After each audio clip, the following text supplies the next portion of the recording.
Why is it not? Oh, okay. Hello, hello. Welcome, ladies, beautiful souls, to our new era workshop for your soul-led business. And Lori and I are so excited about what we have to share with you and to open a conversation that I think a lot of us have been feeling and sensing what's going on in humanity, basically. There's like a shift going on, and some people call it the new era. Some people talk about the fire horse. Some talk about the new era of planning, going into the new era of individual. There's just a lot of cosmic shifts. I know that in even Christianity, it's like signs of the second coming. So there's like a lot going on, whatever you believe. And we're here because we feel it too. And we felt disconnected from our business in the past. We just started partnering together. And just a few months ago, we decided to join forces because we saw this need of people like us, people like you that want to help people and serve people in such a beautiful way.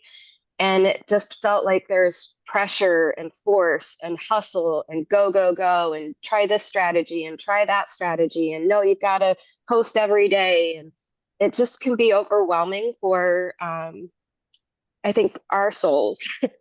If you're here, you're probably feeling that. And we knew that there was a better way. We work with human design so that we can, your soul is your strategy. It's not about, let me just say that all strategies work. If they didn't, they wouldn't have worked for that one person or a handful of people, right? So strategies work. However, it's about finding the one that works for you. And we like to use your soul's strategy.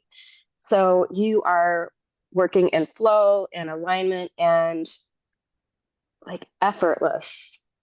It doesn't have to be icky. It doesn't have to be force and push and hustle and go, go, go. And we know that there's a better way, and we want to help you through that so that you can have a soul-led business where you can have sustainable impact. Because I'm sure that's what you are certainly wanting. So, welcome. Lori Ellen Miller is my business partner. And she is so wonderful. She has extensive knowledge in quantum human design and lots of different modalities that she has in her back pocket that she uses. And we integrate a lot of not only the ancient wisdom and human design, but also intuitive knowledge and wisdom as well. So, Lori, what else would you like to say to these beautiful people today? Yeah, right along with what Dana was saying, I know I, for a long time, thought I had to force and be a certain way and to do it with that push, push, push. And it just, part of that energy excited me. So I'm a 4/6 manifesting generator. So yeah, some of that was like, oh my God, this is great. And I felt it. I have emotional definition. So it hit me in the sweet spot of like, oh my God, this is gonna be so amazing. And then I started to do it and I was like, why can't I write anything? Why can't I come up with something? What is like this is a struggle. And I know being an entrepreneur takes work. It takes effort. It takes putting time in and doing some things you don't like, but it was just overwhelming and exasperating to me. And I was like, there's just got to be a better way. And when I first came across human design, I was like, that's too confusing. That's a lot. And I was like, nah. And then the universe brought it back to me again. And I was like, oh, I remember looking that up. And then it was like, oh my God, that's a lot. Came up a third time and I'm like, okay, I'm listening. And it was really a key. And then over the years of studying human design, working with women, I found the beauty in how to help them when they are also turning their calling into a sustainable business that feels good and aligned. Um, it just shifted everything. And when I met Dana, it's been a couple years now since we've been in each other's world. And it just, something in me said, I know I want to work with her. I want to know her. She has that presence about her. And there was just something that drew me to her. And then a year ago is when we said, you know what, we're gonna do something. Let's do this. And we bring to you as a partnership, if you're familiar with human design, we have so many of our hanging gates that line up. We complete each other's um, bridging traits. We complete all centers.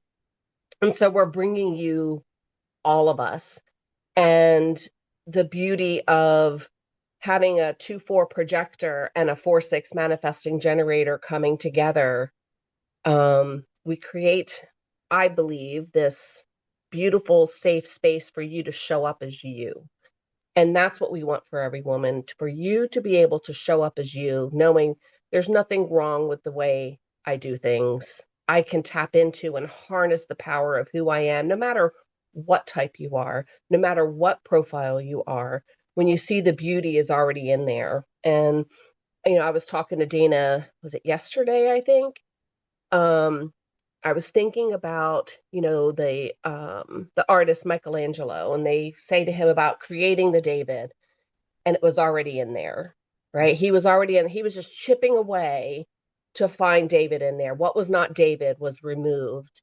And that's been my belief system, is you have nothing to become. It's releasing everything that's not yours, releasing everything that's not your truest self. And you know deep down who you are, but it's these layers that are convincing you to be something different. And that marble that he chose was rejected by many other artists. They said it had flaws, that it would be difficult to work with. And I feel like that's us, right? Seeing the beauty beyond what we think are flaws, right? And that's the age we're coming into, is harnessing who you are as an individual so that you can bring your service to the world. And that's the gift that Dana and I bring, is we help so many women to just bring their gift into the world and do it owning who they are and not thinking they have to perform or force or be something other than who they are. Yeah. So we're excited about today. We're going to bring in some human design concepts, but we also want to find out, and we want it conversational. We want to find out where you are, how um how it's been for you, what you're moving into. Do you have this calling within yourself and you're here to have it blossom? Are you already started on that journey? And we love having the conversation because we want to meet you where you are. I would love to know what your calling is. I know you're here, like if you're here, I know that you've got this pull inside you, whether or not you've started on it or not, but you felt it. I would love for you to share it in the chat. And like for me, I've always known I love to help people since I was like a general, very general blanket thing. I just wanted to help people make their daily lives better. I started in occupational therapy and then went into retail for a period of time. And now I really found my calling in how I can use my wisdom and strength to help others and to come through to see who they are. And like Lori said, without all the layers and conditioning on them, like who we're meant to be and what our divine design is. Um, And, if you don't know exactly what it is, that's a beautiful place to be, because, as well, because you're then exploring and you have the curiosity. You know that you have something in you, but you're here to start to unleash it, right? You're here to start that journey of exploration. And I love the word curiosity because it keeps you open to possibilities. Curiosity means I don't know it all and I'm curious. And that brings in opportunities and possibilities that a constricted mind does not have. If you think you know it, then you're limiting yourself because there's so much more that we don't know that can come into our presence when we have that energy of curiosity and adventure, explore, whatever word kind of connects with you. It really does shift. And I've personal experience with that when I thought I know exactly I'm going to, this is what I must do. And I didn't loosen the reins enough to really hear, to follow my intuition, to get the signs that were coming to me and kind of helping me and guiding me. It was only when I surrendered to that curiosity and allowed myself to be open did it really start to morph. I'd get little hints, but then I wouldn't follow it thinking, well, no, that's not right. Like I judged it or I moved it aside and thought, because I come from a background where I've had trauma. I grew up in an abusive home, so I thought I had to focus there. And part of what we do, I bring in that because it's really about releasing that those things don't define you to help you harness and love exactly who you are. But it really, I would attend these other workshops and I would hear was a well-known speaker and he's like, well, if you haven't done it yet, what's wrong with you and stuff like that. And I'm like, oh my gosh, I'm like, those are my people. Like I want to help them get unstuck. And I Mm. started listening and allowed it to evolve over time. And then I allowed myself to bring in human design as a beautiful part of it. So would love to hear. You are more than welcome to come off mute and share it verbally, or you can put it in the chat. But we would really love to see. Dale said she Well, is Dale, here. can you come off mute? Oh, yeah. Sure. Um, so I, like Dana, always knew that I was here to help people. Um, I remember when all my friends were thinking of becoming teachers, I was the one who wanted to know what is it about kids that have a hard time learning? Why weren't they engaged in learning? Because learning was just something that I always loved. Anyway, so I went on and I became a social worker and worked with emotionally disturbed children. And I worked at a college many years in student development and leadership and dealt with a lot of different issues. And after I retired, I had some time to relax and then got involved in a program that is about Mary Magdalene and embodying the divine feminine energies. And that kind of led to wanting to work with women um, to bring that divine feminine forward and all those beautiful qualities that we hold and that mean a lot right now, especially to bring some balance into kind of the toxic male energy, not the divine male energy. Um, and to help women, and particularly older women, value and empower themselves to bring forward their gifts. Um, and particularly women who may be in kind of transition from retiring or other ways of transition. Kind of where I'm at this point. I love that, Dale. I love your commitment and your evolution of serving and being willing to step into the unknown, being willing to step beyond, I have to have it figured out first to take the step.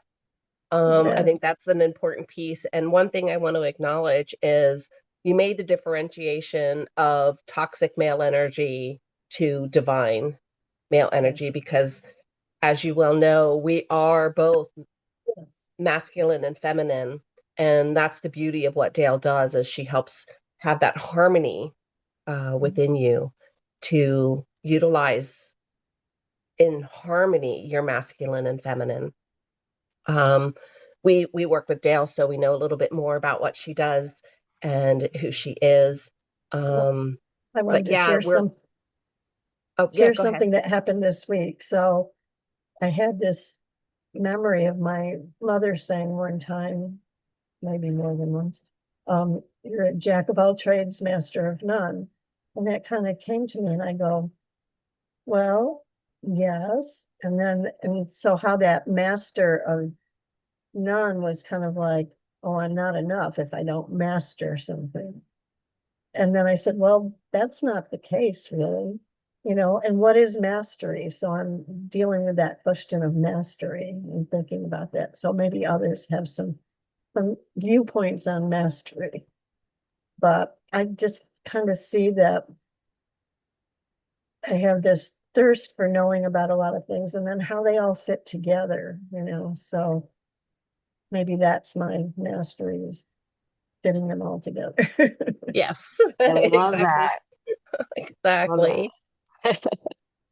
And also, with the purpose of today's call with the new era is we're coming from this heavily masculine planning stage, right? Where again, it's easy to get caught up in I have to plan it, I have to know it, it has to be done first because, we were taught generationally, right? Figure it out, think about it, think before you speak, do all it, right? It's not the feminine. It wasn't community, conversation, support. Women in history, if you look back, there were groups of women that would gather together to support one another, not tear each other down, or not afraid to be a strong woman and speak your mind because years came in that where it was more about a woman was seen, not heard, right? We went through that. I realized the other day it wasn't until 1974 when a woman could get her own credit card. Oh, Like, yeah. that is not long ago. Unless she had her husband's signature, she wasn't allowed to get her own credit card. And it just, like, I knew it on some level, but it was like, that was after I was born. I was in school and my mother was not able to even get her own credit card because she was a woman. I was like, what? Like, that's just wild. Yeah, and after I had that thought the next day, Laura, you had asked me to get some testimonials for a workshop I ran last year for women in the divine feminine. And I got the most beautiful testimonial. I was like, oh my gosh, it just touched me so in my heart. So thank you for asking me to do that. Yes. That's beautiful. I love that. I love it, love it, love it. Um, Kathy, you have your hand up. Thanks for letting us do this verbally because I started to type and there's just so much. So I'm a crystal singing bowl sound practitioner, and your journey to human design is so much like mine right now. I've got several friends that are really into human design, but every time I look at the charts, I get really confused. And so you guys keep coming up and up over and over again on my feed. So I thought I really need to join you guys at least this time and see if I can figure out. But so I was teaching school, middle school science teacher, and had a massive health collapse. And all systems kind of broke except for spirituality blossomed. And I was always kind of outside the box. And after that happened, I was really kind of outside the box even farther because I started understanding so much more about life. So through my very long healing process, I was introduced to the singing bowls and had a message to get the bowls and start playing them for people. And so for the last 10 years, I've been able to do that. It's been more kind of like what they would say at the hobby level because I haven't really made a whole lot. It's been more of a journey of the heart than it has been the reach, but I've always wanted to have the greater reach. And so I'm trying to step out into the internet world and the business part of it that you've talked about is so much what I've run across too. It's just like if you don't post every day, or if you don't do this, or if you don't do that, then it's not gonna. I mean, you got to, and it doesn't feel good to me, authentic. So I'm trying to figure out how to make it all work for me. But my biggest thing that I do is women, spiritually aware women, are drawn to the sound bath. So my husband helps me play the live in-person sessions. And so they're really drawn to our sound baths. And so one of the things that they're looking for is a deeper connection to life, a greater clarity about life. You know, so many of us, so many of them have been rocked by some kind of life experience or more. And the more decades you've been around, the more it seems like life experience kind of knocks you around. So they're looking for clarity, but they're looking for a connection and a community. They're looking to be able to have a space that they can tap into their own wisdom. And so our sound bath provides that. And I'm trying to bring that forward into the internet world so I can have a greater impact. Yeah, so that's kind of where I'm at. I love it. I Mm. love the sound bath. I have a friend here in town that does it, and so she'll have some gatherings for like the full moons and different Hmm. things. We'll lay outside in her backyard, and it's just yeah, oh, I just got the chills. It's I think it's that frequency of the sound just running through, and it gets down into your bones and your just Hmm. insides, and you just feel it all over, and I just love it. Oh yes, people need you, Kat. Thank you Yeah, for saying that. Thank you. yeah, absolutely. Yes, Absolutely. what stuck with me with what you said, and I even wrote it down with your name next to it, was that they want a deeper connection to life and a Hmm. space for their own wisdom. Hmm. And like that, when you said that, I felt the resonance. I felt what it means to you. Hmm. And I felt how much you will be able to, help so many people with that gift of being able to do that. I know personally, I've even watched YouTube videos that had the singing bowls, the crystal bowls. I've watched many of them, and I've done some personal, like in-person stuff. But yeah, I've sometimes just felt like I needed to like bring myself back to center, and I'd find that. So there's so many possibilities for what you do. Mm. But you definitely have a gift. Do you happen to know what your human Oh, design profile and type is? I actually do. I had a friend do this for me about probably at least 10 or 12 years ago, and it didn't make any sense to me. But I am a manifesting generator, a 4/6 as well. So whatever that means, Well, stick that's where I'm around at. with us. We're going to help you. So, what Dana and I do is we're not here to teach human design. We're here to help you embody your human design Thank you. for That's you what I to need. understand it. There's a big difference. That's what I need. Thank you. Yes. Awesome. Thank you for sharing, Kathy. Does anyone Diane, else? I know I've heard a little bit of Diane's work. I'm not sure if she's ready to share what she's doing with us yet, but I would love for you to share if you're feeling up to it. Sure. So it's great to be with all of you. Dana and I were in, I think Lori Ellen also, but we're in a 3-day workshop recently. And I kept getting put in the same room with Dana. We had a little synchronicity there. It was beautiful. I am in a process of unwinding right now. I've had some very serious health issues over the last year, more like 2 years, but it really knocked me on my butt. Right up until that point of getting quadruple heart bypass surgery, urgently. I was really working diligently to break through whatever barrier I have to working online. Um, I did a summit, actually. I created a summit, and it was very successful. I got about 900 people on my email list. The person that was leading the summit, the 6 women to do a summit, thought that was a very low number. But I was super happy with it because I was able to interview a number of people that I know personally. My history is an Alexander Technique teacher, if anyone knows what that is. It was very popular in the 1980s.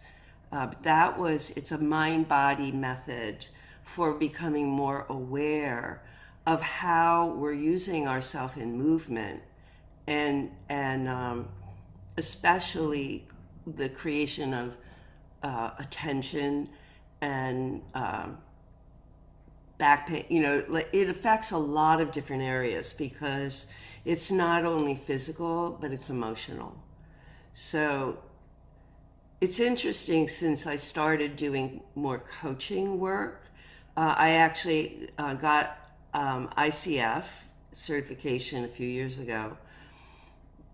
But almost always, I can speak to the body-mind connection through almost everything that has come through the the fads in coaching, and all the things, and even business coaching, because in order to do business, we have to be able to speak and be more visible, and those kinds of things. So for me, my real anchor is the Alexander Technique. From there, I called myself a Renaissance child. I was doing spiritual work literally back in the 70s. And I went through a whole phase of opening my channel in the early 90s, before anybody even knew, I was teaching chakra work, and I actually became an energy healer. I apprenticed with someone for a number of years who I still, to a slight amount, still work with him. He leads a lot of meditation classes. So all these many years, I've called myself an energy healer and an Alexander Technique teacher, wishing to blend those two things together. And that's not easy. And now I've moved into the coaching realm as well. So I'm having a little bit of a blitz, The blitz is that I am a jack of all trades and a master of none, although I feel that in deep inner work and intuitive mastery really is all about embodiment. So my label for myself has been an embodiment mentor and a life coach for the online work, and I bring my Alexander work into it. It is still the way that I make my living. I'm a professional Alexander Technique teacher.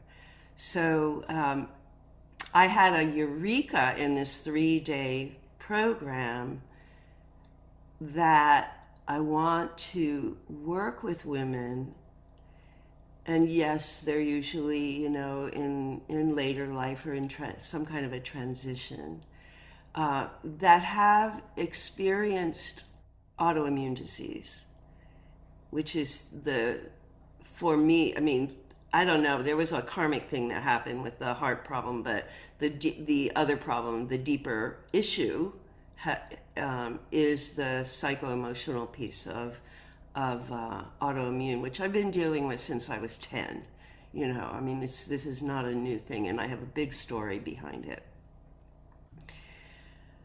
So I want to help women further their business, grow their business, even as they are dealing with autoimmune disorder. This is a real niche for me. I have never niched. I can help all people, like Alexander's oh, well, I help everyone. and I don't know, I just got it in this workshop, working, creating masterminds and some kind of hybrid and whatever it is. It's all this beautiful soup right now. But it is beautiful. And I really want to share that because, it has been a hard year. A year ago, I had to surrender so deeply that I felt like my body and my soul were disconnected. That it was that powerful of a of a whatever, an unwinding or a disconnect. And I see that as a gift now. I did sort of see it as a gift even in the beginning, but it was such a bizarre uh, space to be in, having been, you know, living in kind of a spiritual life all my adult life, and to feel that, like, like I'm flesh here, I can feel it, but I have no soul, like what happened? Anyway, so I still feel like I'm in a kind of a neutral place of not really knowing what's going to happen or whether I'm going to have a business really on the internet. I just know, like Kathy and Dale also, that I have a bigger project awaiting me in my calling. And it feels like whatever it is that I had to go through this year in particular is a piece of it. Because, yeah, so that's why it's beautiful, because it's it's a it's like a shedding of a skin, and I'm so raw and therefore authentic. And that's what Thank it you takes. so much. Yes. Oh my gosh. I I could feel it, like the shedding, right? The year of the snake and the shedding, and then the rawness of that in between of the pause between transitions and what happens next. And everything is so, I'm sure, visceral right now with just things sensitive. Thank you so much for sharing, Diane. I appreciate you being here. And you do have great work that you're called to do, and you're in good company. You're in good company. Oh, definitely. And, it's true many times what we've experienced is going to be also what fuels us in our serving, right? Our wounds become our wisdom. Yeah.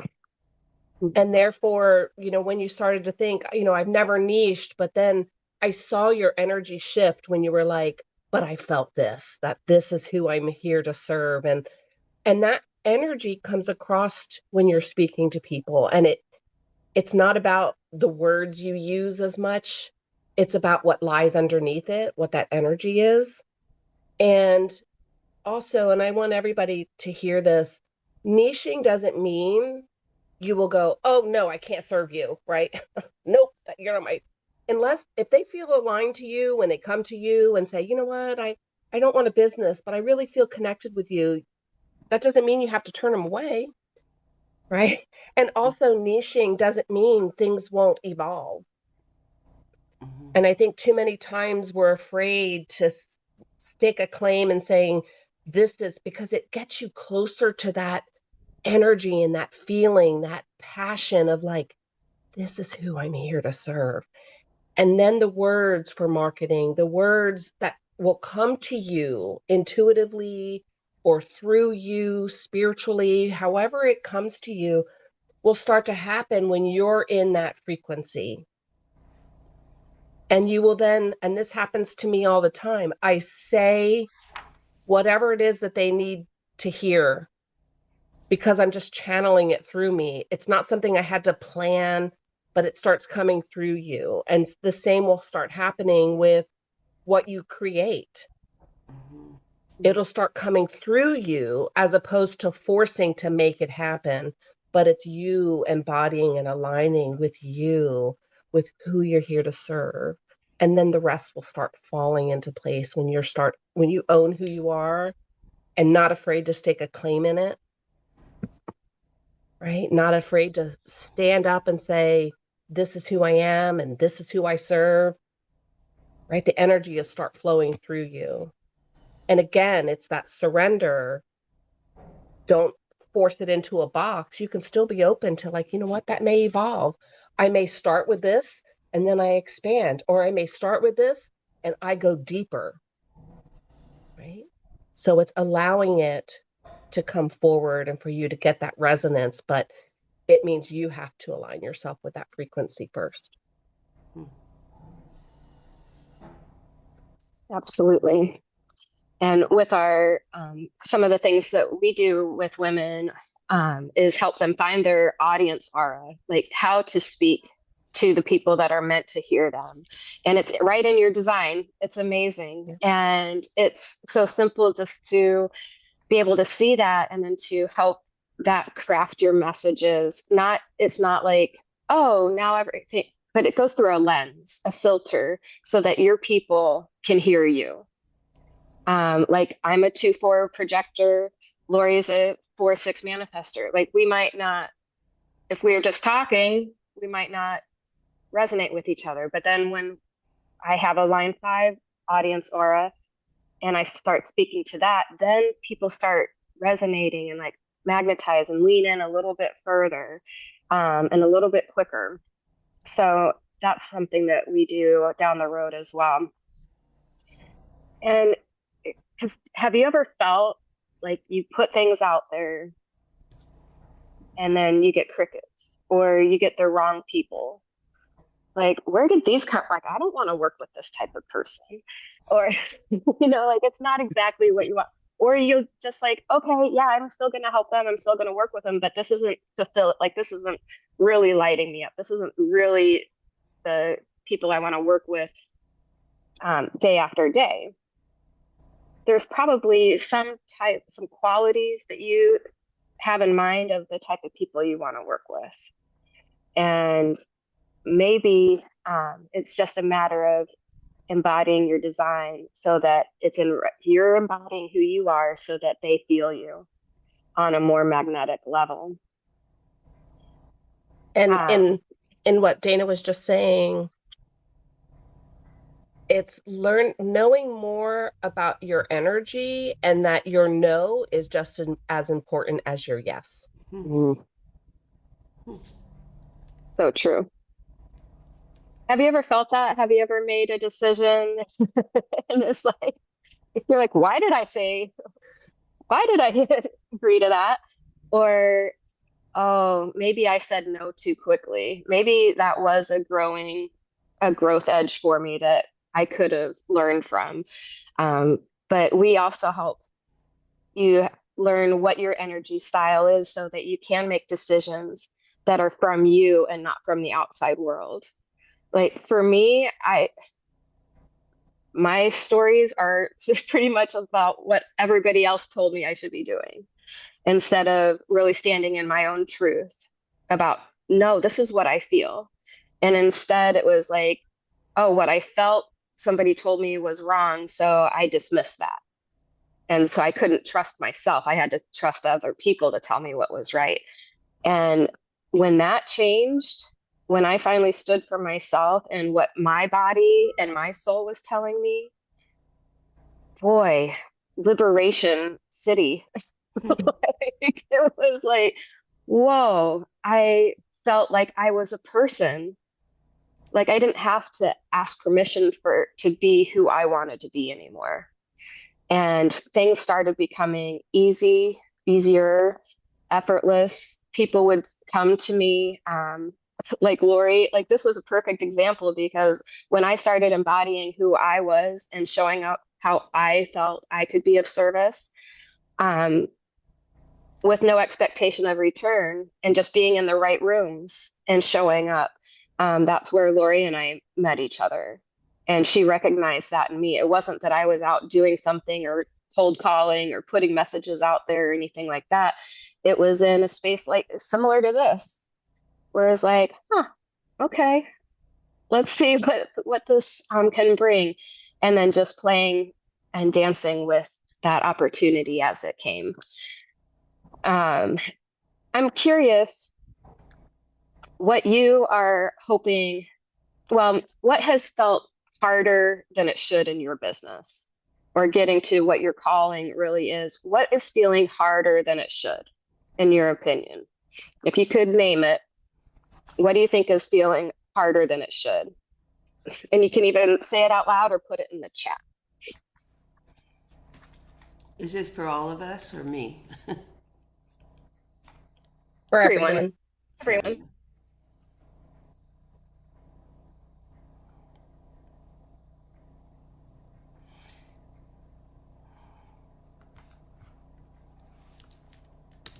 I knew for me, like, and I talked about this just a little bit, but it was the hard part was, I think part of it was, if I create this, how am I going to maintain it? Like, that was a worry of mine. Mm. And the reason it showed up for me is because I was still trying to force this other way.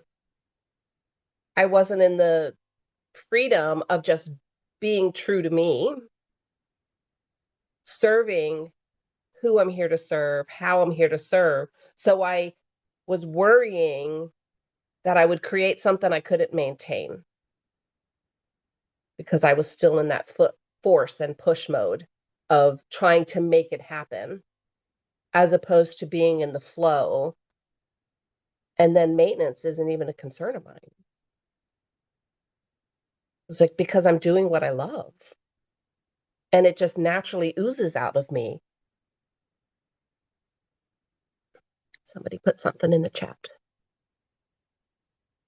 Kathy said, trying to be online with the singing bowls, having the energy to maintain an online business, the time it takes to be online, and I want to be outside.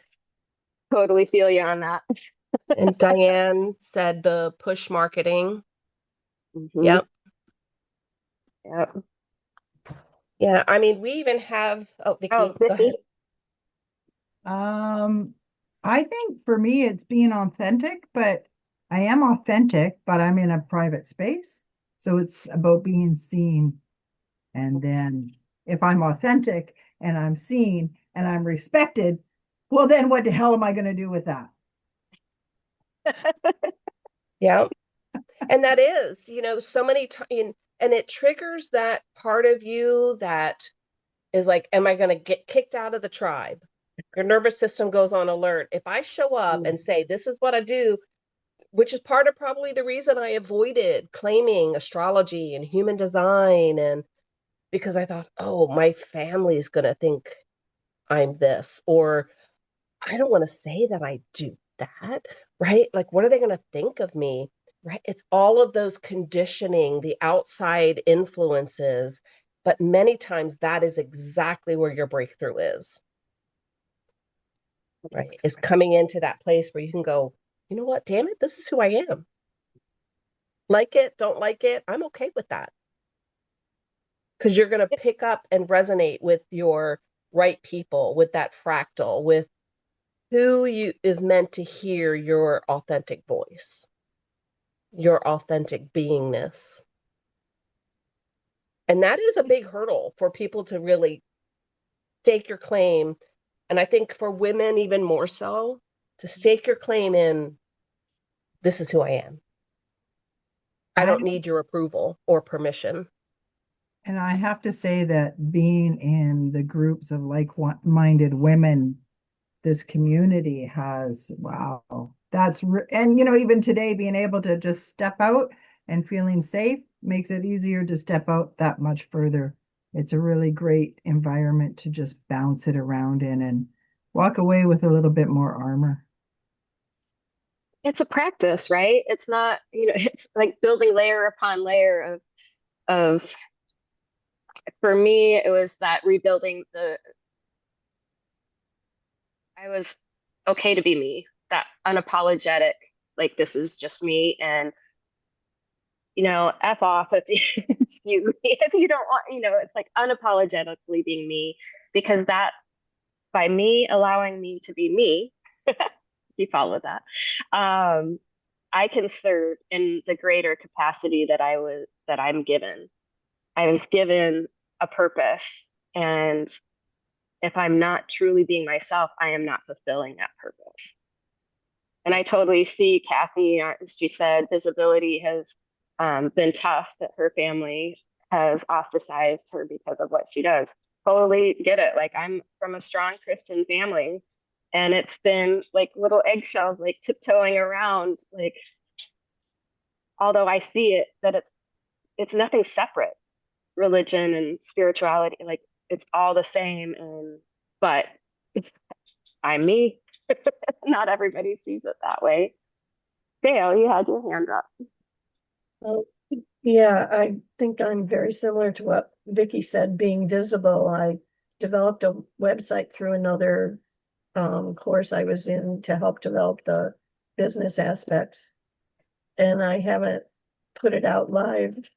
Part of it, it feels like, I'm not sure, it feels really authentic, and I haven't incorporated the spirituality soul aspects that seem important to me. So yeah, the visibility and maybe some of the hesitancy is about going back through and changing what's there, or do I put that out and let it evolve? And so. That's a great question. I think that is a defining question that I know I've personally had.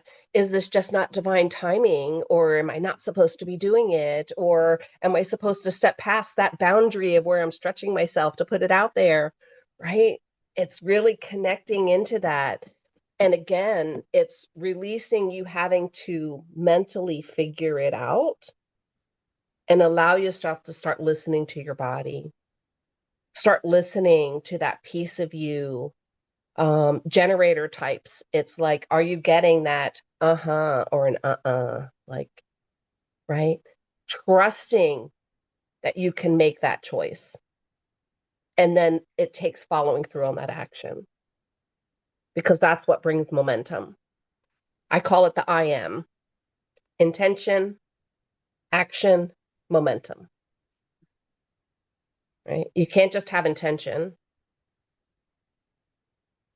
You have to follow it with action, and the action is what's going to bring that momentum in, because you can't have momentum without action. And you don't want to have momentum if you didn't have an intention that was aligned. I love that. It is such a powerful state. The I am is so powerful. And it's even so much powerful than I will be, or I'm trying to be, or someday I will. But the I am is declaring that you are, and it's not so, oh, I'll try, or I will, or that thing is, because that's saying that you're not yet. Whereas the I am is standing firm in that foundation and letting your body and your nervous system and your soul know, like, no, this is what we are. I am. And an I am can be that you're little by little increasing the I am. You don't have to go from off to on, right? Like from not being a speaker to saying, I am a speaker, right? If your body can't resonate with that, you can say, every day, more and more, I am, leaning into being the speaker, right? It's the I am of it, the stepping into that I am, if you need to, little by little, for your nervous system to adjust. That conditioning has really put a damper down on us to where it gets scary. And then, Kathy, with what you said, if you think about people in the world who have made a difference, I guarantee you they ruffled feathers. People didn't like them. They were ostracized from some of the family that didn't have the same viewpoints. But it took them being able to stand in their true self, to make the difference that their soul came in here to make, to follow their soul mission. Because everyone else, remember, as we evolve and we start claiming who we are, Number one, they're used to seeing us as somebody different, right? Like if we've been the giver and then we all of a sudden say, you know what, I have to claim my own energy and I can't just keep giving until I'm exhausted. They're going to feel uncomfortable. They're not going to like it. Plus, if you're evolving and you're stepping into your soul and your spiritual self and being your true self, they may not be. So they're still in this frequency. So it doesn't match and it's uncomfortable. What happens when somebody's uncomfortable? They want to pull you back down. They want you to be comfortable for them. And all of that is so true about my life. Yes, that is so. From the time I was little, I have been a catalyst my whole entire life. The thing that's just hard for me is my grandkids and my kids are part of that ostracizing element. And so that makes it a little bit harder. So I invite you to have maybe a shift in perception to say, wow, what an example I am, to show them that you can still be who you feel like you're here to be. And I think that's especially important for my young granddaughters to see me doing what I'm doing. Mm-hmm. So yes, I agree. Absolutely. There's so much of the shift that we're feeling of what we should be, and talking about the feminine role model of you are the mother, the housewife, you take care of the home and you do these certain things. But if that is from a survival period in our humanity, where it was required that the bigger, stronger men went out and killed the animals, right? And protected us. And it's not that way anymore. Things have evolved, things have shifted, and we have a much bigger, grander role um, than we did. And it's like we're cracking out of that shell and of that cookie cutter mold that wasn't, it's not meant to be forever. We are that changing. We are that change. And I think in that piece is exactly why who you surround yourself with is the important key, right? It's choosing the people who are aligned with that evolutionary journey,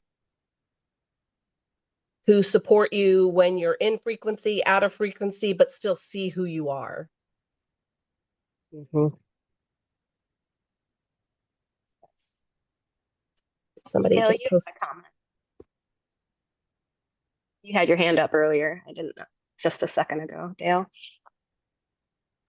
I hadn't put it down from before, I think. Like, hey. Yes. Oh yeah. Dale, that's a good one. The failure is fertilizer for what is to come. It gives information. It does. We work with another beautiful woman that's talking about how failure is data. And that's all it is it gives us information. It's not bad, it's not good. And when we can say that failure is neutral, like it's I think it's the word, like, what does it really mean? It means that you expected it to go one way and it didn't go that way. Big deal. Like it's a detour. And I know it's uncomfortable and it's inconvenient sometimes, but it does give us information. And I think we are all well in our years that we can look back and see times where life has given us detours. And we're like, oh, I definitely needed to do that before I got to this place. I needed to learn these lessons. I needed to gain that wisdom before I can be here. So that's what makes us wise. And I'm a lover of acronyms. So for the word fear, I know I'm silly that way. Face emotions and recalibrate. Because it's just simply an emotional trigger. That fear pops up when there's some other part of you, whether it's an old childhood conditioning, an expectation that someone else has put on you or that you've put on yourself. It's just popping up to allow you that opportunity to shift it, to transform whatever that is, and then take that step. So don't look at it as it's a bad thing. It's again going back to being curious. What's here for me that's showing up? Why is Can you this give me showing the up for fear me? again? And what, Sorry. Dana? Can you give me the fear acronym again? Oh, Faith, emotion. face, emotions, and recalibrate. And I chose the word recalibrate over the word release, even though release is an important part, but it's recalibrating it because until you can transform it, you can't release it fully. So you have to face, F-A-C-E, face it, not faith it. Dana. Yes. Because Oh, awesome. you have to call it out, right? You can't just bury it because then it's just going to pop up again. It's facing Right. it, You do allowing have it to give it a name, call it out for what it is, and not make it wrong for showing up. to. Embrace it. There's no wrong about it. It's showing up for your spiritual evolution. Have you ever caught a glimpse out of the corner of your eye and it startled and you thought you were really scared? Like at first, you're like, what the hell? And then you saw it as like, oh, this little ladybug or something that is there. And that's that perception. Like at first, you had that fear response, like, wow, what is that? And then, but it's really nothing. And then you're neutral about it. So I think coming back to that, it is something you have to, once you know that it's just a ladybug, then there's no more fear. It just is what it is. Versus like, oh, I don't know what that was. Something's over there. Blah, blah, blah. And go and look at it. Oh, it's just a ladybug. And then you can look up the meaning of ladybug and know that it's wonderful and it's there to give you all those things. But just something to think about. Awesome. But this misalignment can feel heavy, right? Like where we're going in our business and then having to post and people are telling you to do these strategies and it doesn't feel good in our body. And it's a real thing. And I want to acknowledge and recognize that it is real. It's a real feeling. It isn't just something in your head that you're like, well, why can't I do this? Like I should be able to do this. And like that was me. Like what's wrong with me? Why can't I just post every day? And why can't I create all these contents? And it's Why because can't I do 100 calls a day like my coach told me I should be doing? I was like, what? Yeah. It's like, that is not me. no. And I have proven to myself I've pushed past those things in previous lives. I have pushed and still done those things that were required and that felt icky. And when I got the big achievement I was going for, I felt hollow because every step of the way was doing something against how I felt was what was good for me. And And even though I made that achievement, it wasn't, it was empty. it comes down to, being aware if you have a trigger, but also in your human design, there are fear centers. There's fear Mhm. gates. There's things that will help you see, is it activated? Is it dormant? How it's showing up for you. Being aware of that is humongous to understand in your chart. If you have a propensity, like part of my thought process in the back when years and years ago in the shadow was that fear of the future. Coming back to where I said, I'm afraid if I create this, I won't be able to maintain it. That was my fear of the future. I have that gate activated in a defined center in my chart. Once I could be aware of it, I saw how I may have leaned toward when I was using it out of its shadow instead of the higher aligned harmonic resonance of it. And it just becomes an awareness. And you go, oh, I see what I was doing there. I got it. Yep. And then knowing how to tap back in, how to bring yourself back around. Yeah. Dale. When you were saying that, I just had a realization that for me, I think fear of getting overwhelmed. What if so many, heaven forbid, a lot of people wanted to have coaching and, I don't want it to take over my life. I want it to be something I enjoy doing and that I can really fulfill the promise that I make to them, that I give them Mhm. good service. So, Yeah. I love that awareness too, because it is true. Like we do have to think about those things. Like what is right for our systems but do we have to worry about all those customers right now? They're not going to show up at your doorstep tomorrow, all like waiting to talk to you. It's going to be a little bit of a process. And I think that that is like, take it as it comes, see how it feels.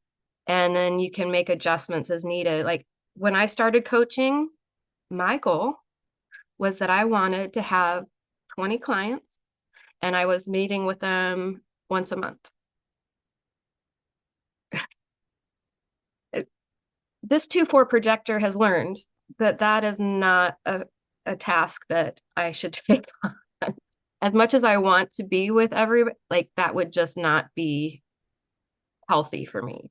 So it is like Dale, like you don't have, you are we get to create this. We're co-creating our businesses to fit us, to fit our design, so that we're not stuck in these things. And you know what? You can pivot anytime. And just because you say, oh, I want 20 clients, like, well, I didn't get to 20 clients before I knew that that wasn't going to work for me. So I didn't have to go all the way through that. I could see ahead of time I needed to change my strategy a little bit. Yeah. And the other part of, when we work with you, and we're going to do a full day where we have some really cool things. It's a 11 to 6 p.m. on the 16th, and it's called the Natural Entrepreneur. But in that, we're going to go deeper into even like your throat center, right? The circuitry. Are you here to step by step it? Are you here to share a story? Is there a combination of that? It's what you have defined, what's consistent, or to understand I'm here to dance with the energy. That in some places my throat is activated, and then over here I don't know why I'm not speaking. Do I have I don't know if we're going into splits, but I know that's been a conversation I've had several times lately. So it may be worth us looking at it, Dana, and adding that to it. For the moment, Yeah, this is me. it's true. Let's just add more. Um, but it makes a difference, because if your throat isn't connected to your emotional center or your instincts or your sacral, like what that means, how does that operate? How do you work with that? What's going to help you? And it's again comes back to the awareness, so that you're not making yourself wrong. You go, oh, like this was big for me. It's like, oh, this is just how I operate. Oh, I get it. And then I was okay with it. It was like it suddenly shifted for me. It wasn't that I thought I was wrong anymore. Um, do I need to click something for you to share, Dana? I, well, as soon as I find what I'm sharing, I will let you know because for some reason let's see. But yeah, so our full day, it's the Natural Entrepreneur. Um, we wanted to make sure that it's about you. We have a custom GPT that you'll be able to put your stuff in, you'll be able to ask it questions, and it's something you'll have access to even after.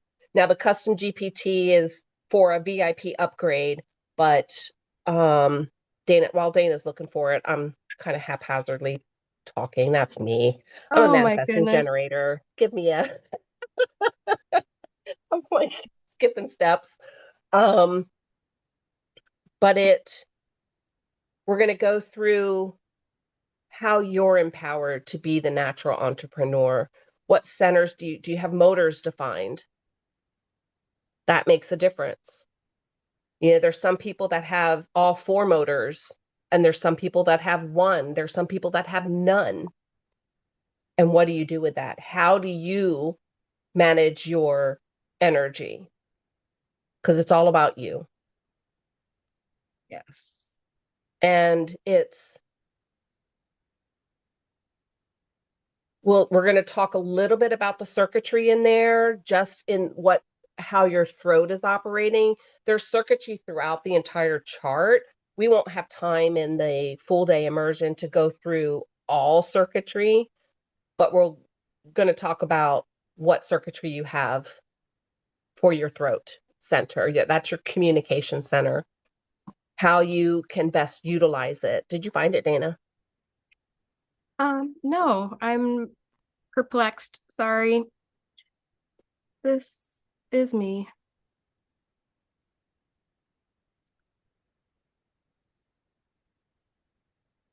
And I don't think you shared it with me.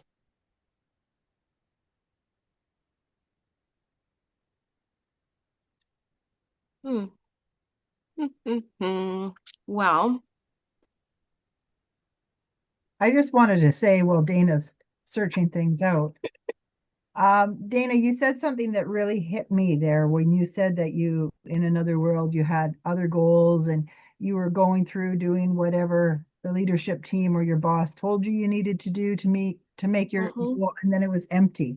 And it really hit me because I think that's been the struggle for me. I'm going along.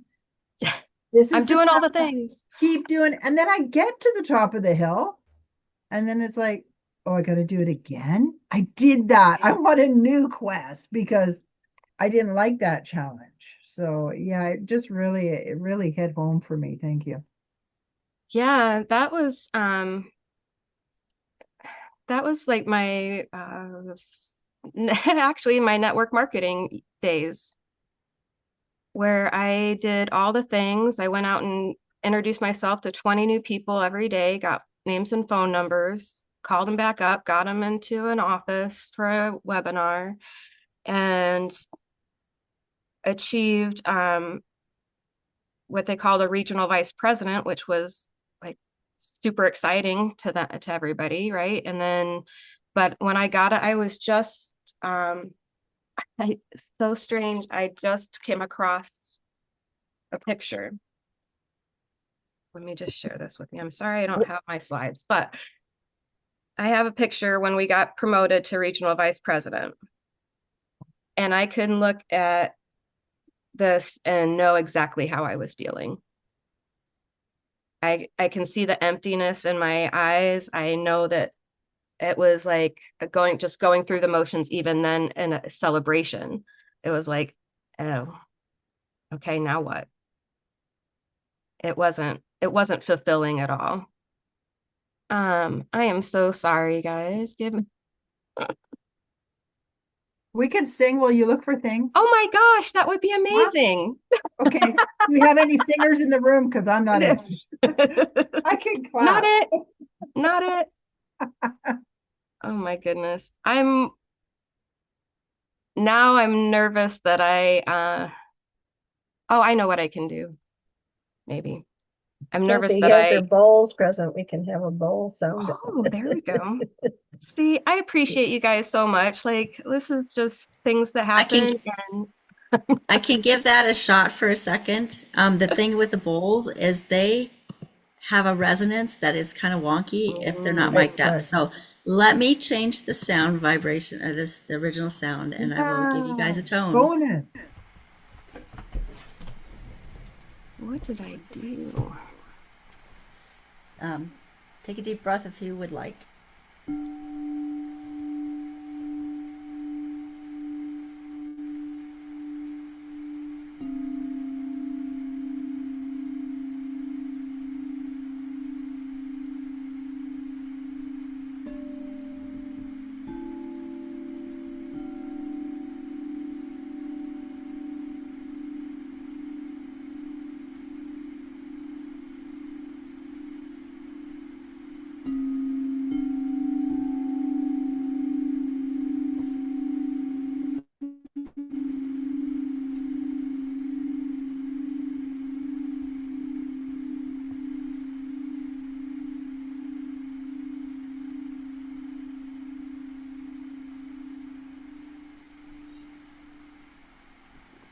Oh, thank you.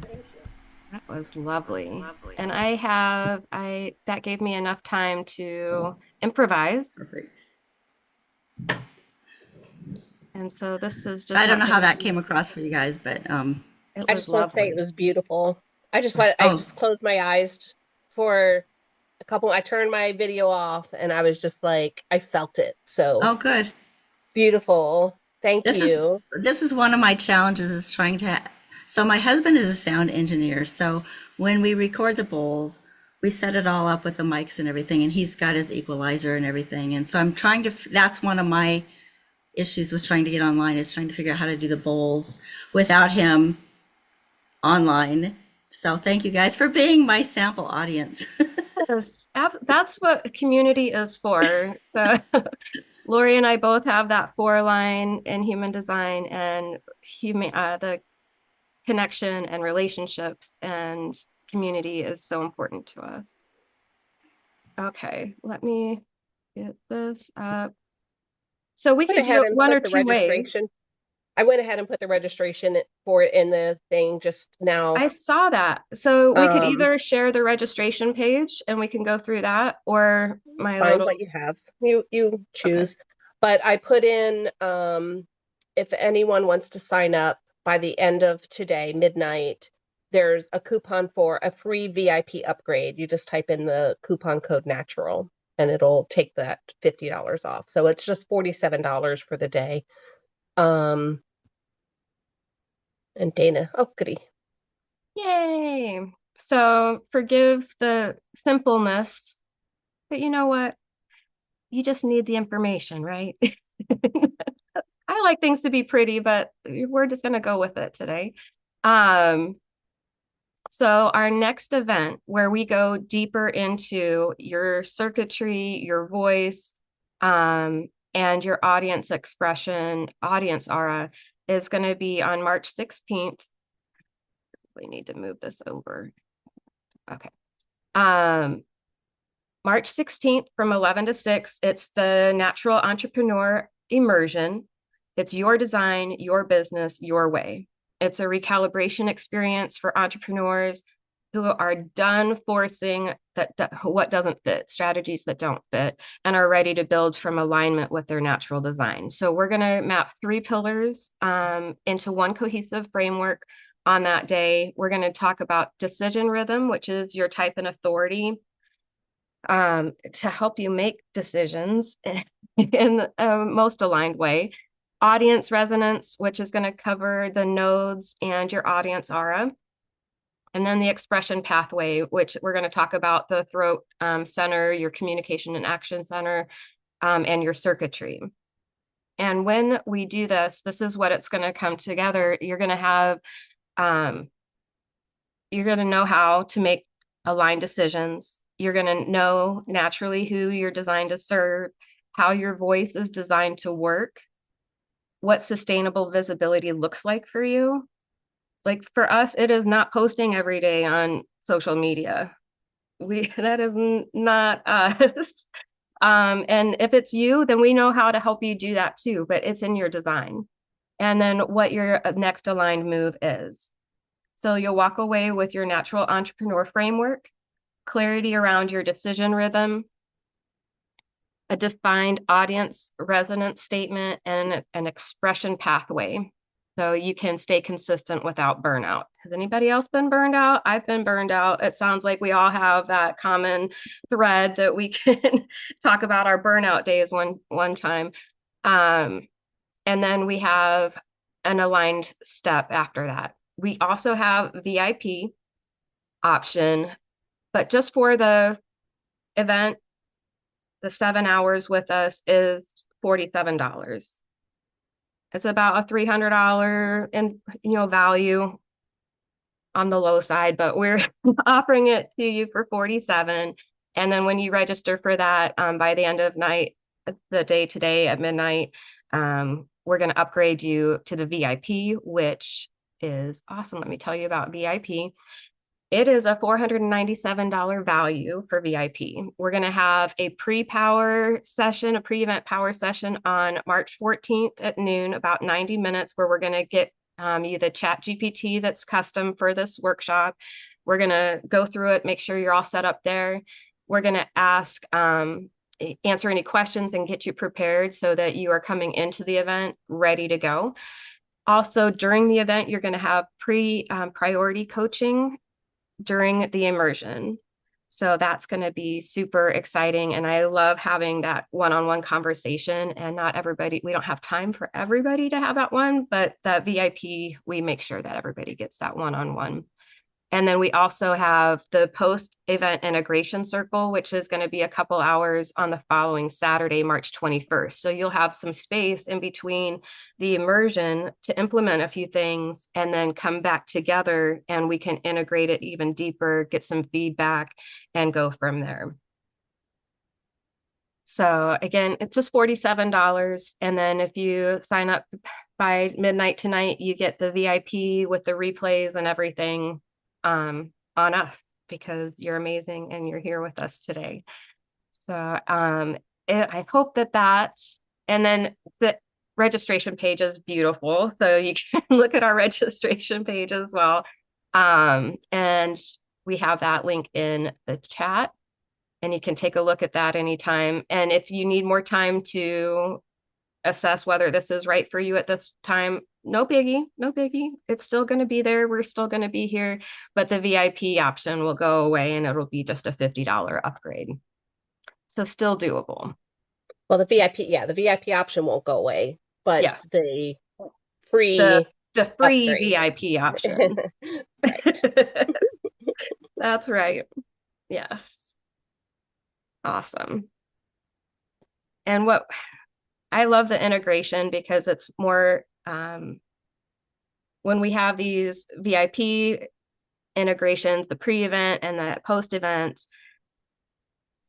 it's like we have deeper connections and we can get nitty-gritty and really go in deeper with each other and really get some clarity and what's next. So it's not just about the information, but it's about what you're doing with it, integrating it and embodying it.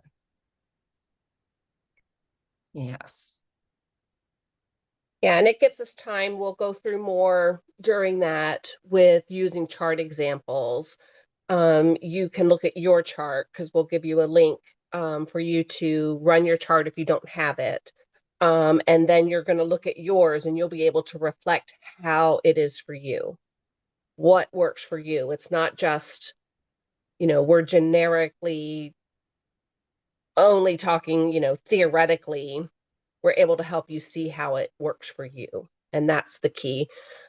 I've done so many, I've done my certifications, but it was like learning all of it without really feeling like I was embodying it. It just never, that's why I maybe that's part of the reason why I was like, I don't know if I want to claim this because I really felt like it was just, I understood it all. But once I started feeling into it, embodying it, and having it integrated within me is when I was like, oh, yeah, I see how this makes a difference. How can I not share this? How can I not help others feel this? And that was like a turning point for me is me being able to claim it. But yeah, we'll go through so much more in detail, and it's really taking you from that old doing what the outer tells you should be doing to, oh, this is me. And this is why I didn't feel like that worked for me. Or I felt like a piece of this works for me, but the rest of this didn't work for me. Starting to understand yourself and your energy. And it's a fun day. We enjoy it. We bring in conversation because Dana and I, we don't do big hordes of people. That is not us. We just had this conversation the other day with one of our mentors who is expanding and it's beautiful, but that's what works for her. She no longer has that intimate connection with the people. She's now on this tier and she has other people taking care of the people. And Dana and I, we were like, oh, we don't like that. We want to walk with you, talk with you. And that brings us our joy. And we were like, expansion doesn't have to look like that. growth doesn't have to look like that. And it's a dawning moment to go, maybe that in the past was something I saw all these people serving hundreds and hordes of people.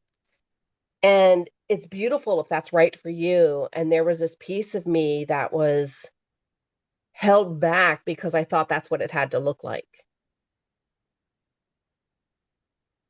Right? I thought it had to look like that for me to be successful. So that's where the how am I going to maintain it came popping in. Mm-hmm. Oh, so And true. still feel true to me, Yeah. to where I love the conversation and I love that intimacy of being with people and helping every single woman to see the beauty and power of who she is. That is what excites me. So we do all that and more during, it's exciting. We do. It is so I think back to what my pain was like inside, just feeling that calling that I know I'm meant for more. At first, I really didn't know what it was. And then once I knew what it was and then found a way through human design to make it possible for me that I didn't have to burn myself out to do it. And I didn't have to abandon myself because I'd worked so hard to reclaim who I am. Reclaim I'm a child of God and this is who I am. And, I might have some different views, but this is how God made me. um, but really being able to put myself out there in a way that feels good and you can have your convictions come out in an authentic way that it's going to call forward your people and the ones that are not for you, thank you and move on because you don't want to waste there's no reason to waste time or energy on both parties. Like if it's not for you, it's not for you. Cool. I'd rather you tell me that. And then that's why I think we get these small intimate groups of the perfect women together is because we are calling in certain people and it's not for everybody. And we're not getting these like people that don't fit. Like we end up having just like magic.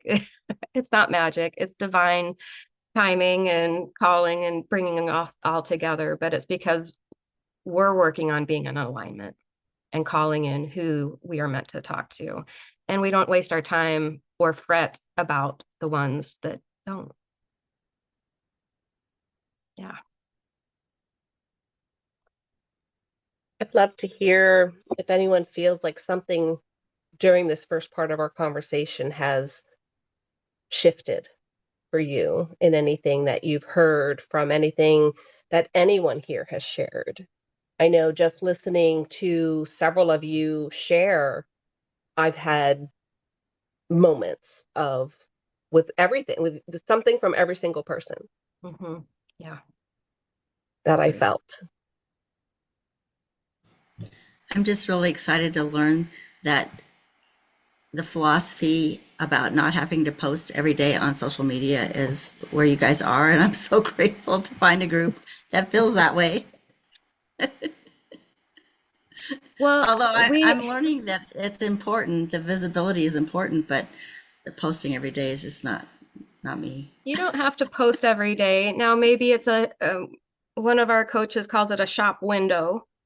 So, you can display who you are there, but it's not post every day and get into the DMs and stuff. If that's not you, then don't force it because then it comes across weird. Like if you feel awkward doing it, it's going to feel awkward for them to receive it. So it's like, let's do it how you're designed. The other Yeah. thing I'm really happy about hearing is that you guys are really interested in the small group because that's what I want to do when I finally manage to get my course going out there. I really see like small cohorts of like 5 or so people. I might run multiple ones at the same time, but I like that smaller group. Because community to me, the connection is really what we all need and crave right now. So, You're a 4-6, right? Oh, yes. that's right. She's a horse. Yeah. That 4 line loves community, which Okay. means you're also going to focus more into your connections, your networking. Random Facebook posts work for 5 lines, amazing. Random, like posting all the time, like 5 lines, people are just like, oh, I want to know you. You have my answers. 4 lines, not so much. 4 line people, it's going to be in my communities where I'm networking. It's going to be a friend of a friend, a referral, Right.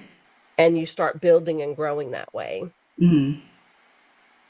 Yeah, and that's kind of how my singing bowls in-person events, because I'm not aggressive with the marketing because it just feels like the people are led that Mhm. are to be there, and it's Yeah. just kind of a beautiful thing to watch. So, I've been a massage therapist for over 30 years and I've never had to market. right, because it just people come to you that It just are happens. I to get come to, yeah, referrals. I end up being somewhere where stuff, and then they mhm, follow me and it's just, and then they stay with me and then they right, refer, right? yeah, And I saw Diane just said she's a 5'2", and I could feel it. Like you could post and people would be like, oh, tell me more. Hmm. Oh, how are you going to help me? What are my solutions? Like five Yes. lines are amazing that way, but they get projected upon. So I look at it as if that happens, you're just doing your job. As long as you're being responsible for what's coming out of your mouth and you're aligned and you're not just ranting about whatever, it's just a natural thing. And it's learning to not take it personal if you're a 5 line. People already see you as the problem solver and the one that could have their answers to their issues.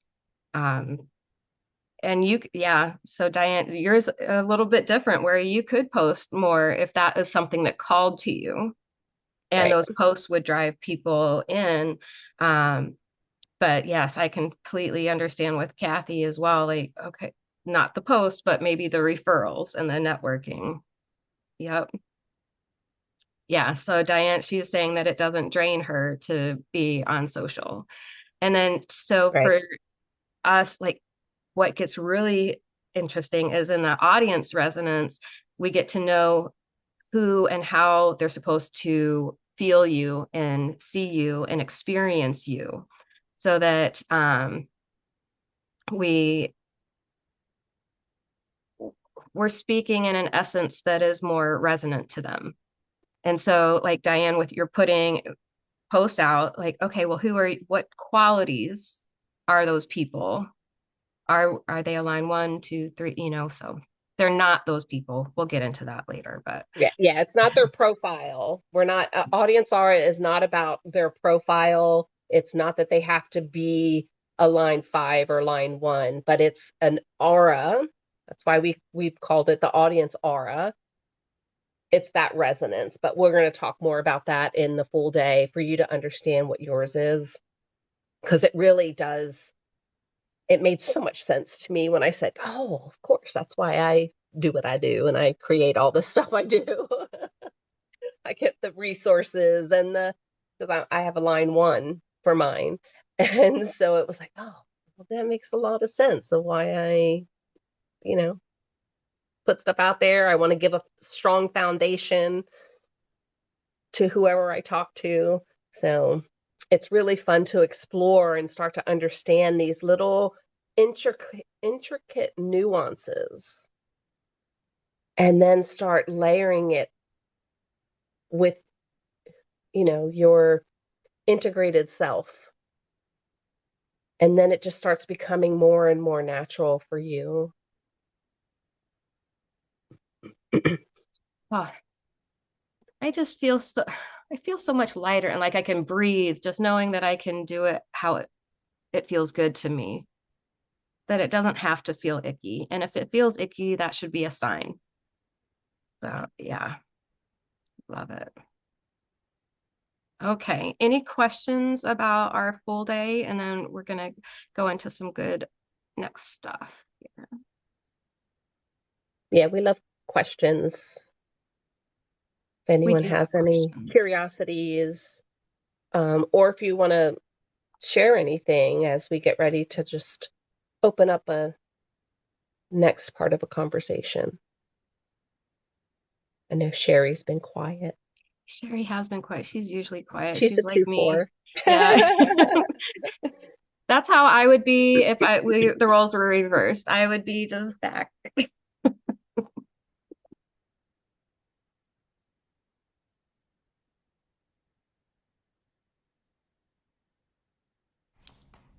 Yeah, So I think what our goal Oh, is, oh, I'm sorry, sorry. Dana. I think maybe Diane had something. Yeah. Oh, yeah. I didn't see your hand. I just had a real hand. I guess my question is somebody mentioned earlier that human design tended to confuse her. Mm, And I'm the same way. I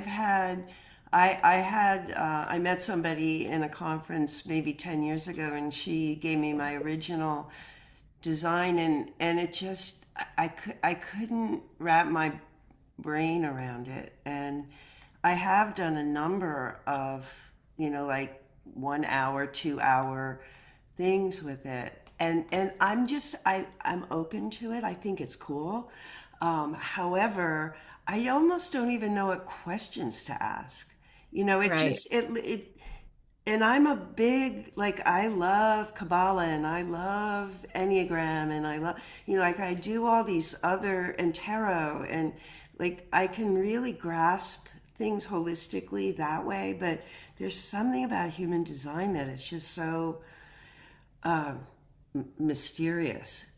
I This is think where that I'm at too, Diane. I agree. That's exactly right. Yeah. Mhm. I think the way that well, I know the way that Lori and I present it is in a more practical way. So it's not just, oh, here are the lines and here's your chart and here are the centers and this is what this means and this is what that means. We're actually using it to help you in a practical way. Like in business, this is what this means. You're a 5-2, so in business, this is how this is going to show up. These are some pitfalls you might see. This is how maybe it might be more sustainable for you to build a business. Oh, your audience aura is such and such. So let's see in business, how does your messaging reflect that audience aura to give it more of a resonance? So it brings more practicality into it versus just taking a human design class, because we're actually using your design and what does it mean for what you are doing. Does that help? It helps, and it's very exciting. Like, Yeah. I really like that. Yeah. I mean, because that's what it's about. Like, well, what use is this information going to be if it doesn't connect the dots for me, then there isn't a reason to come. But that's the gap. So Lori and I like to talk about bridging the gap about what you know and what you're doing. So I know all these things, but why am I not implementing them? Why isn't my business doing this? I know I should be doing this for my business, but it's not. So we're bridging that gap using your human design to uncover maybe the architecture or the whys behind it so we can understand ourselves And the and then have hows, a solution. the hows, the energy of it. Mhm. And what I'd love if any of you that we've done some work with, if you wanted to share how it's felt for you with what Dana and I have helped you with your human design. Vicky. Oh, Sherry too. Sherry got off mute first. Okay. It has been delightful. It's all about energy flow, and they look at that and they help you understand your own design really very well. It's amazing. And I Thank want to you. thank you both. Oh, Thank you, thank you. Sherry. Vicky, okay, now you're allowed. I get to be off mute. All the Look time. at Sherry. That's it. That's it. Oh my God. Okay. So what was the question? How have Dana, Lori Well, like the taught question and was, so Diane and Kathy were saying human design seems so complex and confusing that right, they're not sure about like how that actually works. Like, is this right. something I can use? And how you guys have what you have. I can open with this. I first heard about human design about a year ago. This is my binder. Okay. I don't think Dana and Lori have even seen that. And it's all about me. It's my binder. So I was really lost, but I was intrigued. I just something kept pulling me back, and Dana and Lori came across my path. And what I've learned is I'm a 3/6 generator. No idea what that means, except a lot of people go, "Yay, I'm a generator too." I had no idea what that meant. But the three was so important. What it taught me was every time I fail and feel like a failure and get frustrated and say, see, I did it again. Dana and Lori taught me that that's my three and that's my learning. And I'm not failing. I'm just doing again. And I'm developing a story and I'm developing who I am and that it's okay. And that's what's happened in, I don't know, 6 months maybe. Um, I'm Not able to even. say, yeah, the fall, right? Maybe. I don't know. Yeah, November? late November, we Okay. started working with you. Um, and it's cracked my shell open. Like I go out there and I fail. You guys call it whatever you want. This is my term. I'll send an email or a text, and then the next text will be like, and there's my three. I didn't mean to say this. I didn't mean to say that. I didn't mean to spell it like this. I left out a whole paragraph, but I'm embracing it for myself. So that's what Lori and Dana have done for me so far. And the six is the whole other program, the leadership. I'm learning, um, I'm really learning about my fear. So about myself in business. Yeah, yeah. Dana and Lori have done a lot, like cracked me wide open in a few months. It's your work, Vicky. So congratulations to you. We can only offer it, and you are doing the work. So And the stuff I congratulations. learned today on fear, I have 3 pages written out on fear today, and that, the best ones fail and get up and do it again. Well, Mhm. I've heard that 1,000 times in my life, but today I heard it with real ears, with new ears. So New ears. you guys presented in such a way, and Lori is just like, oh my God, she's an encyclopedia. I say blush, she says look. I'm like, where did that come from? Okay, I'll shut up now. That's it. Thank you, Vicky. Thank you, Vicky. That was so lovely. I think for me, it's working with Dana and Lori, it's helped bring a lot of clarity and really claim who I am designed to be and really value that and appreciate and honor it. And how Thank to you, use Dana. and how to bring it into practical um situations and creations. I love that. Like, that warms my heart, like finding the value in who we are. And, that's been a tough lesson for me. My life is being worthy, proving myself that I'm worthy enough and thinking that it has to come from outside of me. The worthiness, other people have to approve and say that I'm worthy. But knowing my human design, I'm innately worthy. Like I'm designed worthy. So just be that. And it's the difference between understanding something and being something, right? Being who you are, Mhm. because it's not about just, okay, well, here's the data, here's the information. I'm great about giving that, but that's not enough. It's helping you integrate it, practice it, feel it, live it, shifting perceptions of old stories so that you see how and who you're here to show up and be. Your soul chose your specific design. It's not a test you took. It's not a what Myers-Briggs. There's all these out there, right? And they're tests. You have to answer the questions, which honestly, I Don't always get me argue with. started. I'm like, this question should have been so much better, or what? It depends on the situation. Like, if it's this situation, I would choose this, but if it's that situation, I'd choose that. Human design is none of that. There's no question for you to answer. Your soul chose this design because it had a mission and it gave you everything you need to fulfill it. And it's just our humanness allowing us to be integrated with that.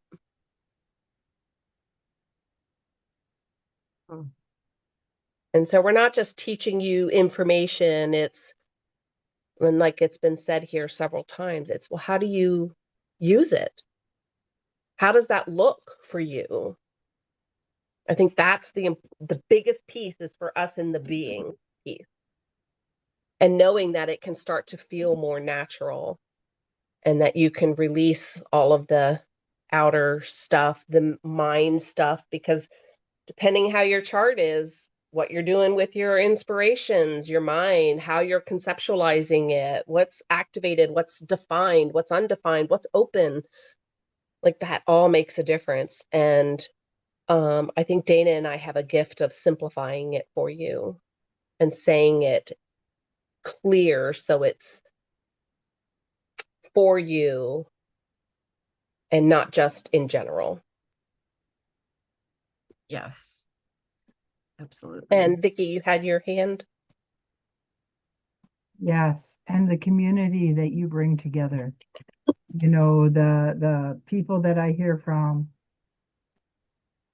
whether they're adding comments for me or having their own story, people I never would have met way up here in the north. Right? Yeah, the community is beautiful. Everybody's so engaging. Some people stand back, some people come in later, some people are at the front, and then it switches around. The community is beautiful. Oh, thank you. Thank you for being part of that contribution and making it what it is. Yes. Ah, see. You know, some of the practical things when I learned about my human design, I'm a 2/4 projector. And so a projector can commonly misunderstand that they're just to sit back and wait for the invitation, is what they're told, is to wait for the invitation for things. And that's true in a sense, but it's not inactive. It's not passive. And my coach told me that I'm a 2-person ignition switch. So it take like to sit down, like if I wanted to create a workshop or if I wanted to create some content, like I'd be all for it. And then I'd get in front of the computer and be like, like nothing would happen. And then she said, well, that's because you're designed to be with others to make that creation happen. And she also said a recommendation was to show up as myself where I'm passionate. As a 2/4, as a 2, show up and do what you're passionate about. And I loved being in community. And so I would show up to these study groups and without any expectation of getting anything in return, but just showing up and being part of it, contributing, receiving. And it was through those groups, and she wanted me to start a workshop. And I'm like, no, or group, and said, no. But she then said, well, what about a book club? And I started a small book club of a handful of people. There's like 30 right now. And so it's grown. But through just showing up, and I'm not a reader, this is funny because I'm not a reader, but it was a way to come together in community and talk about these, like I do small books, not big books, but small books about self-improvement or whatever.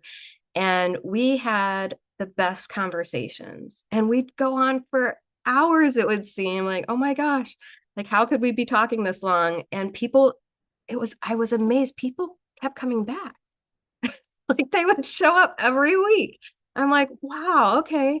And it was, even if I worked all day in my other job and I was tired and drained, I would still get on that call with the book club and I would be so energized from being around the right people. And then that energy, like even after we would close the Zoom, I'd have like all this energy. And then that's when I would create things because I was still riding on the energy from the other people.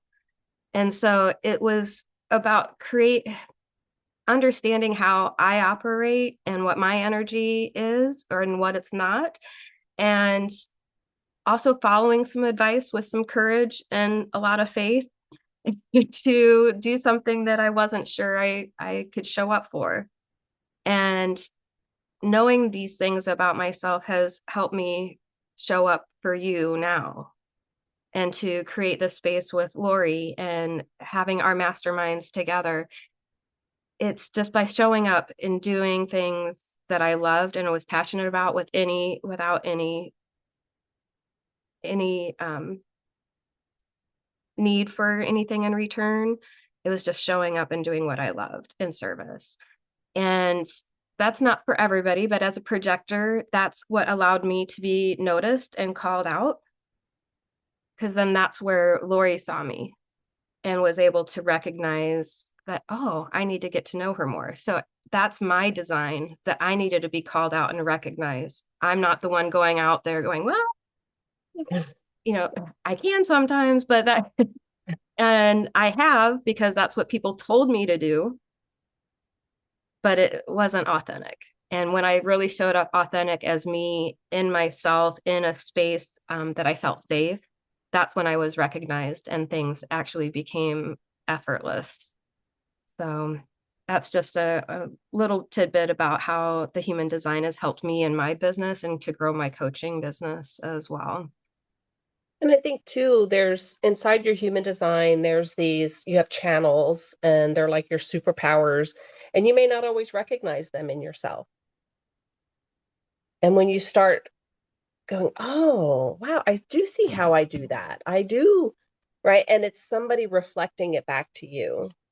Sometimes we have these natural ways that we are, and because it's just natural to us, we don't think it's anything special until it's reflected back to you, until you can embrace, like, oh, that is me. I remember my human design that when I started understanding it, I was like, holy shit, that's me. Like, what? How is that possible? Lori and I do that all the time now. Hey, that's me. Yeah. We're going to get a t-shirt. Hey, that's me. But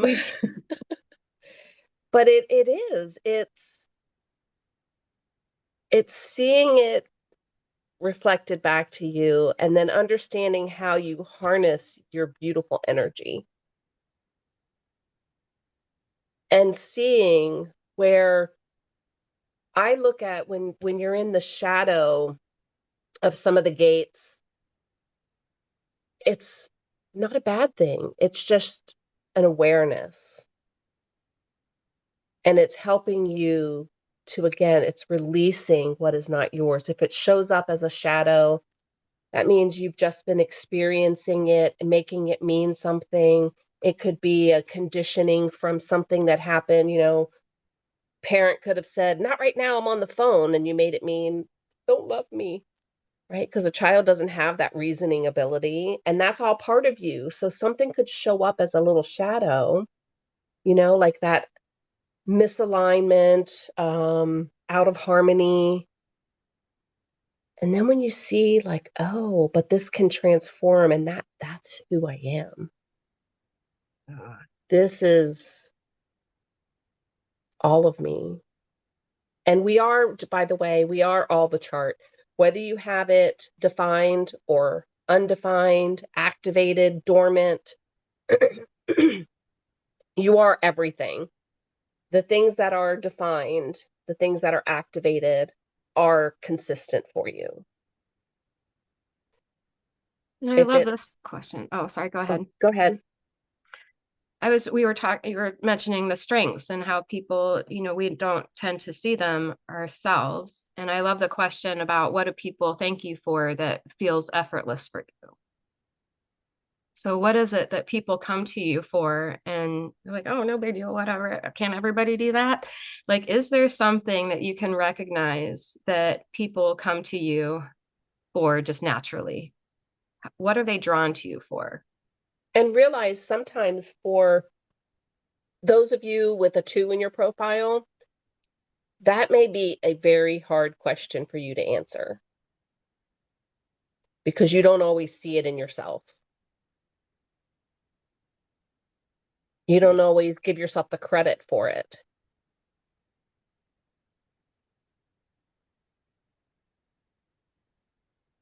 Anybody want to share what people come to you that you just think is effortless, but people come to you for, and you're not, maybe you don't know why.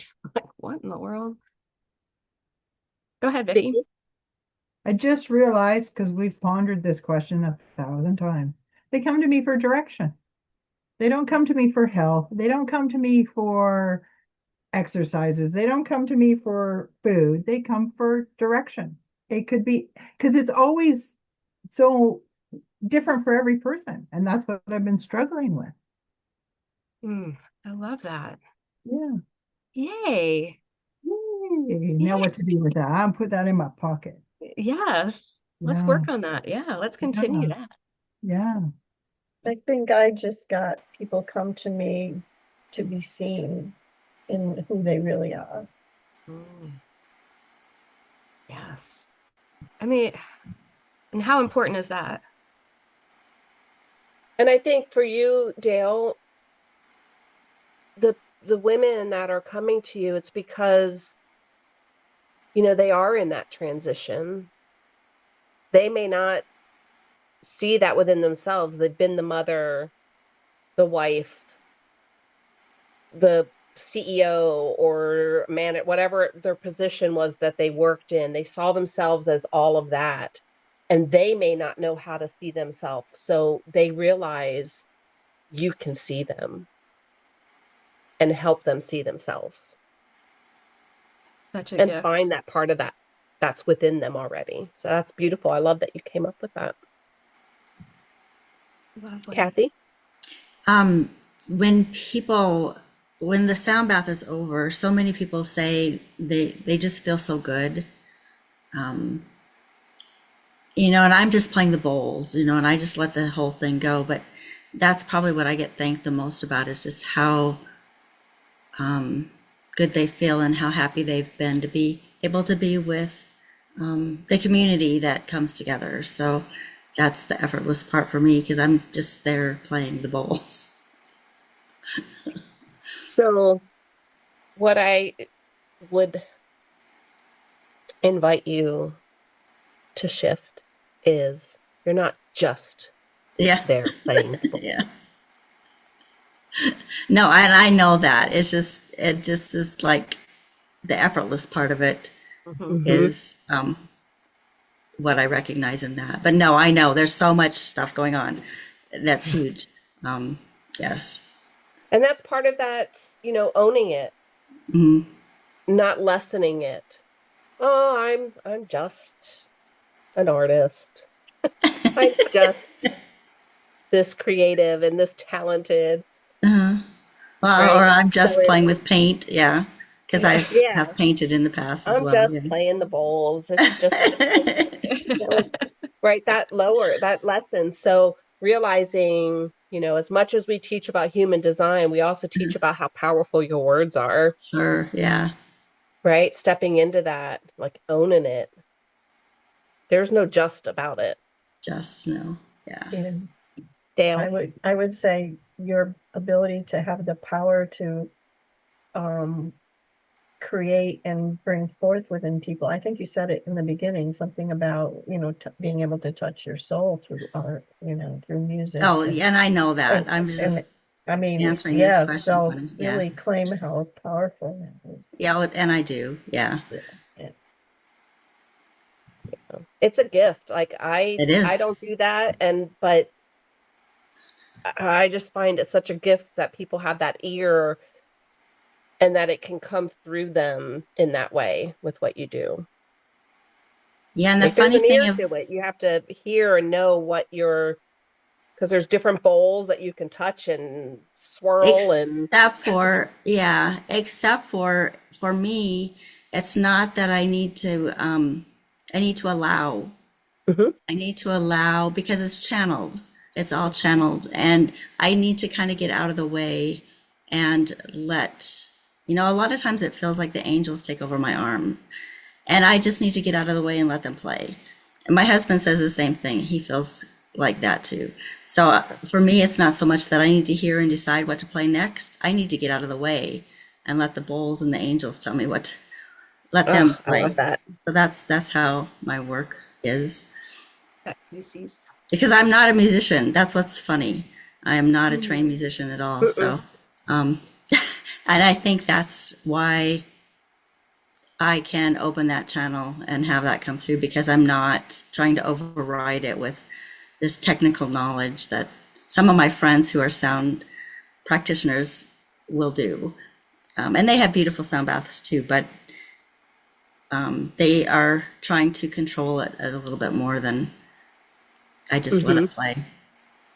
So yeah, it's a big thing, and I recognize that a great deal. So I love that. So It's powerful. you're a channel for it. Like Hmm. that's to me one of the highest things you can do is to be a channel for something to come through. Hmm. Yeah. And isn't it cool with human design? It's Crystal X coming in, and she's Oh, using crystal bowls. So Yeah. Yeah. that's pretty cool too. that's fascinating. I didn't Yeah. even think about that connection. Thank you, Sherry. Oh, I love that.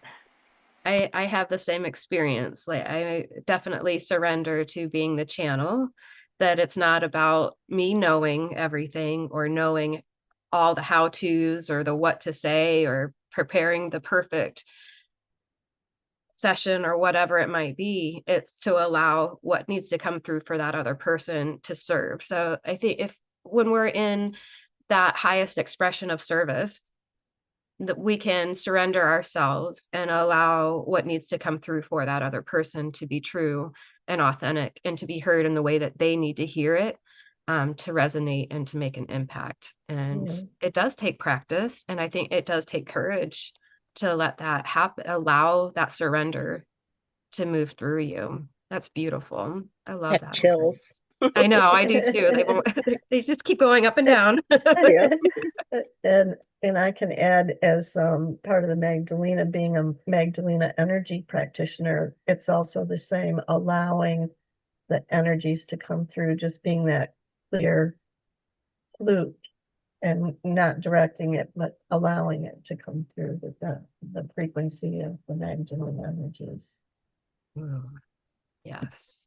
So Love that. this conversation is exactly what this new era is all about, Mhm. right? You're coming into that individual, allowing yourself to be that channel and then taking the action on it. And it means you're not doing it alone just because it's an individual. It is just the opening that channel for you and that you're doing it in service. Um, it's about that. To me, it always comes back to your soul mission. And that's what this new era is about for you to be able to step into that, into your fullest self and honoring who you are. And it's not about the ego saying, I did this, look at me. And you're just channeling that and it's coming through you. And and for those of you who are aware, like in human design, they call it it's the era of the sleeping phoenix, right? And I'm a right angle cross of the sleeping phoenix, which means I've felt this energy. I am this. And that's why I'm so called at this time is to start bringing that energy in to help empowering every single, well, I love to work with women, so every single woman to be you, empower you to stand strong in who you are and honoring it, loving yourself completely. When you're standing in love, you're not in judgment, you're not in fear. They can't exist in the same place. My cat is high-fiving me. He was like reaching up. He's like, yes, yes. But it is, that's what this new energy is being your most empowered self. And you do that by understanding that part of you, that design, who I am here to be. And it's such a beautiful thing when you see it like in your chart, right?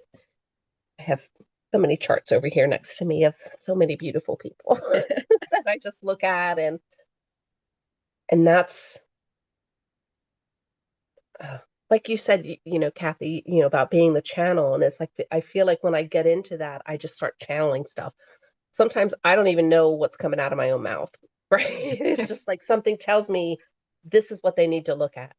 This is what they need to, um, explore and dig a little deeper on and have a deeper understanding on. And it just comes through me that that's what they need to see, hear, embrace, embody, transform in that moment.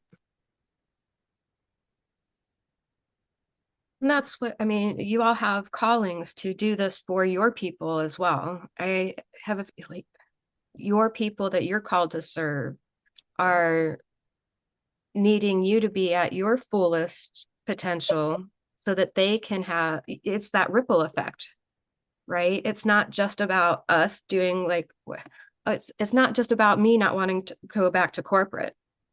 Like, and that's why I'm doing it. No, it's about, I know the feeling of being trapped in a society or these made up walls of proving and pleasing and performing things that really aren't me, and to feel that liberation of being who I'm designed to be. And it's scary sometimes not to know what that is at first. Like I didn't know that what it was from step to step, but I knew that I wasn't in I was playing small for what my design was really called here to be and who I was here to influence in a good way. We were brought up that we should be an example to those around us, to our friends at school and everything. Like you are the example.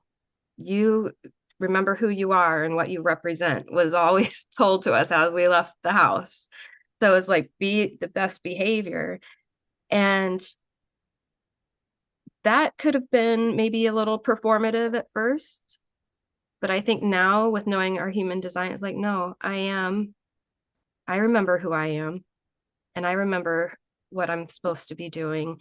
And that's the example to live how we're designed to be, to flourish and to have this ripple effect of increasing the frequency of humanity, if you will, if that sounds really cheesy or whatever, but that's what it is, right? Because if you think about where we're at, all the negativity and the stress and the frustration and the fractured structures of what's going on, we need each other to lift each other up. And there's so many other women out there that are struggling where we used to be. And they just need somebody to say, I see you. Like Dale was saying, like, I see you. I can hear you. I need some direction, Vicki. Please help me. I don't know what I need, but I know I need direction. And so it's who are we to deny them, with our own fears? If we're denying, if we can't step into who we are, we're denying what they can have. So I hope that you'll join us in a couple weeks as well to raise the frequency of humanity. Like, let's all help each other. We help each other first, and then it ripples outward without any intention, right? Because we're working on ourselves and it's just natural. And the people We around make us, it fun. yeah, We make it fun. we do. We And try. for us, I think if you imagine there's this, you know what a ravine is, where there's like this big valley, and you're here on this edge, and you know that you want to get over here. And it's just learning that, you can have that bridge. And Dana and I can be part of that bridge that leads you over here and walk with you across the bridge, not just push you across or pull you across. We're going to We get you there one way or another. right. Push the birdie out of the nest. No. But no, we because being an entrepreneur is also, I mean, it can be tough. There's things you have to learn and do, and having someone walking with you, bouncing ideas back, helping you get deeper clarity, helping you find it within you. I think that's because you know all the answers. It's just having someone give you the permission to give yourself permission, right? We're giving out the And hall passes. yeah, but it's finding, and too, it's, Vicky was saying, about a generator type, and learning how you respond. How do you get is it an uh-huh? Is it an uh-uh? If you're a projector type, it's more about allowing um, that space to be the sounding board for them to get out. They have it inside of them. They have to get it out. Right? I'm a manifesting generator. If my son asks me, hey, where do you want to go eat? I'm like, I don't know. Like it doesn't, I have a hard time answering that question. But if he said, hey, do you want Vietnamese?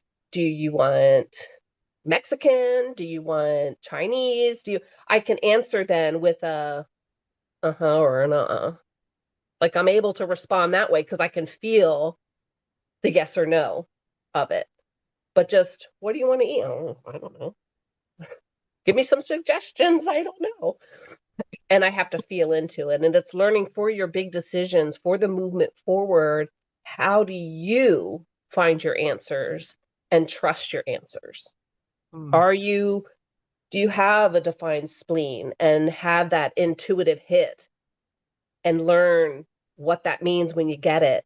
Are you emotionally defined where you have to follow a wave, right? Because there's an up and down, there's a wave that goes up and then drops. Learning what your rhythm is, what your wave is. It's important. I've made huge errors. Well, I've made huge learning lessons. I'm talking like $15,000 lessons where I was so, oh my God, this is amazing, right? And then signed up, and then the next day I was like, oh. And then the whole thing I went through was that same up and down. Like, this is great. Like, oh my God, this is terrible. I don't want to show up. Oh my God, this is great. Oh my God, I don't want to do this. Right. So if you don't wait to understand what that is, if that's part of your operating system of how you are, who you are, it's learning when to harness that power. Know, like, you know what? I can pause. I can feel into this and know what's right for me in an aligned way. And that's the beauty of understanding. And I mentioned it earlier, there's 4 motors in the chart. How are you accessing that? Are you, driving yourself, forcing something? Because there's a gate that I have defined, and I can easily tell when I'm in my shadow, because my shadow of that gate is force. I can know something to be true, and damn it, I'm going to make it happen. Or I can be in harmony and know that I have the strength, but I have to allow it to unfold and evolve and move through it with grace and not push, because I've pushed, I've forced, and I was exhausted. I was drained. And then I went through the period of, but I'm a manifesting generator. I should have all the energy. What's wrong with me? Because I wasn't tapping into it in harmony. I was in that push, the force. I was in the, I have to prove my value to show up.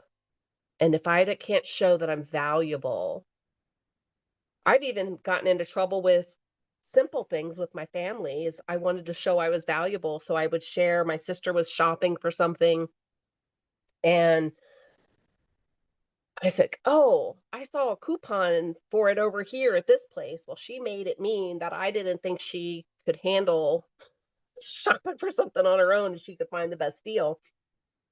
I was only trying to be valuable and show I'm helpful, right? It did come genuine, but it was her insecurity about her own worth that it showed up like that. So at that moment, I could choose, was this about me? Was I trying to force my value, or was it not about me and it was her energy? And that is something human design teaches you, is what's yours, what's not. Am I picking up and amplifying somebody else's energy? That's just as important to know. Am I making it mean something, or is it just that's part of their evolutionary flow? They're uncovering their insecurities, so they're acting out this way, and it has nothing to do with me.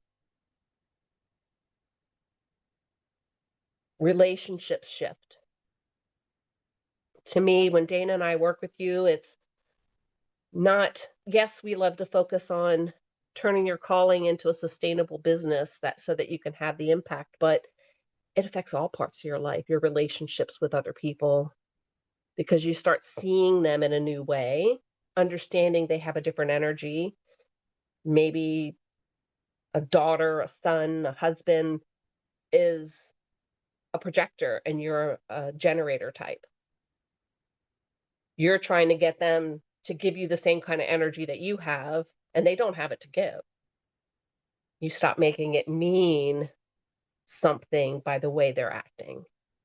And that goes communities that you're in, it shifts all of that, because that's going to shift your messaging, what you're speaking, your energy about how you're speaking. And Dana speaks on this a lot. Before you even speak, people feel your energy.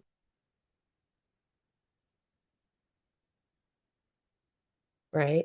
So it's good to know your frequency, your energy, so that if someone else is doing their thing, that's their energy.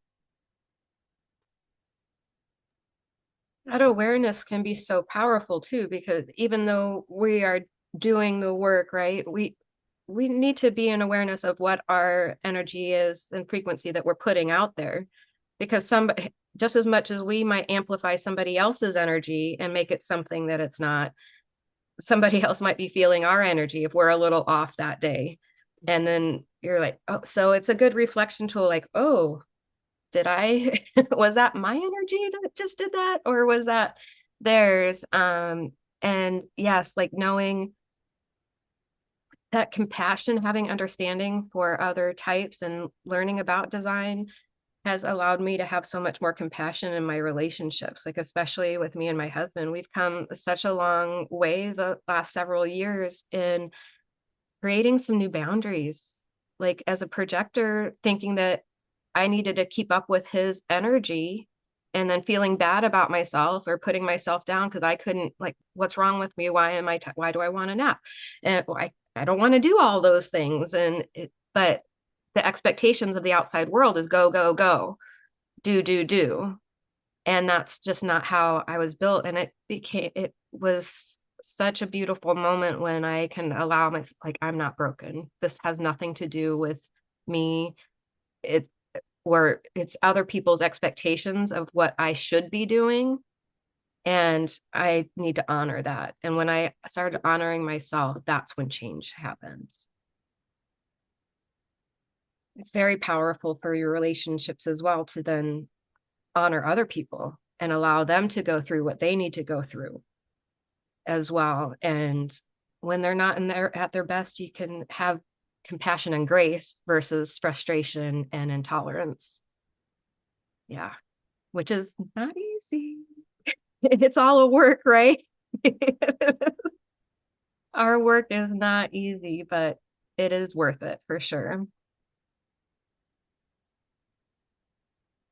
And the other part too is, not everyone knows their design, and not everyone not everyone is responsible for themselves, right? Well, I know many, many, many years ago, I lived in life was a struggle, and that's just the way it was, right?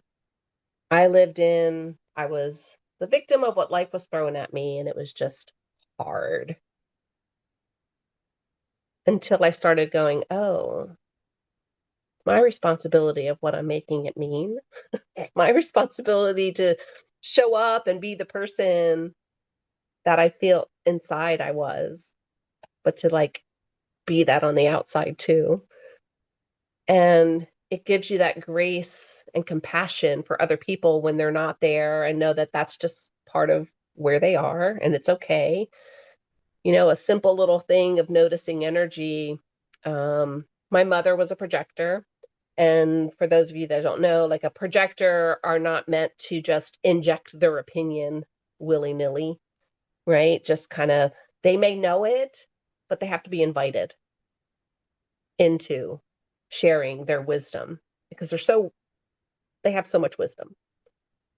My mom, I was talking to her on the phone, and conversation was going great. And then all of a sudden she spoke about something that I did not even ask about, didn't invite for her to, and it was benign. I don't even remember what it was about. I just remember it was something so simple.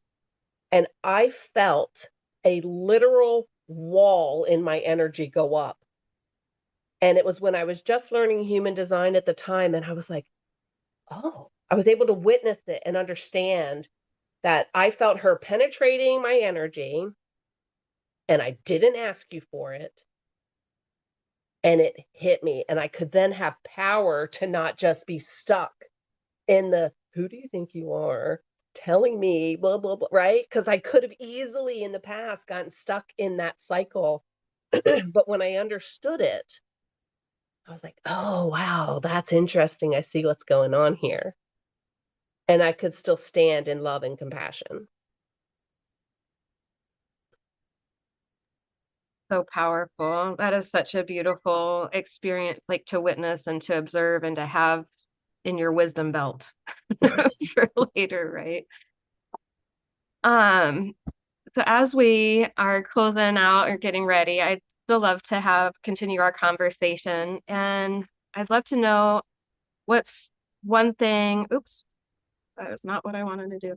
What's one thing that you recognized about yourself today? Is there anything new or that became clearer about yourself today?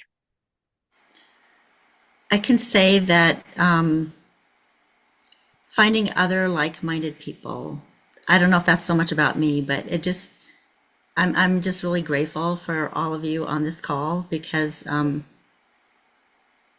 once I stepped outside of that programmed me, and it's been 18 years. So my birthday will be in May. I'll be 18. I had a death experience actually, so I'll be 18 in May. And just there's been more leaps and bounds along the way from that point in time. And this last year, so much shedding has happened, of course, go figure, the year of the snake. And all of a sudden, I'm finding myself surrounded by really awesome people, but they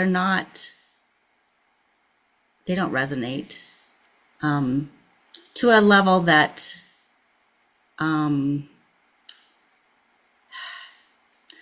I don't even know how to explain it because I love being around them, but it's just not somebody that you can talk to fully, I guess, or that you can say something like, I'm a channel for this singing bowls, and you guys all get that. Most people don't even understand what that even means. So, I don't know that it's so much to recognize about myself, but I'm just really thankful that the universe is finally sending me in places where people that resonate are here. And I know you're all out there. It's just, I live in the middle of Montana in the woods, and I did type in the comments, we're off grid, so we're kind of like more, not really remote, but kind of. So just trying to find our tribe again. We had a tribe of people, but we evolved past where they were, as we all do. I mean, it's the evolution, right? And so then we lost that whole kind of set of people. And so I'm finding more of them online. So I'm just so grateful. Thank you. Oh, thank you, Kathy. And thank you for answering the call.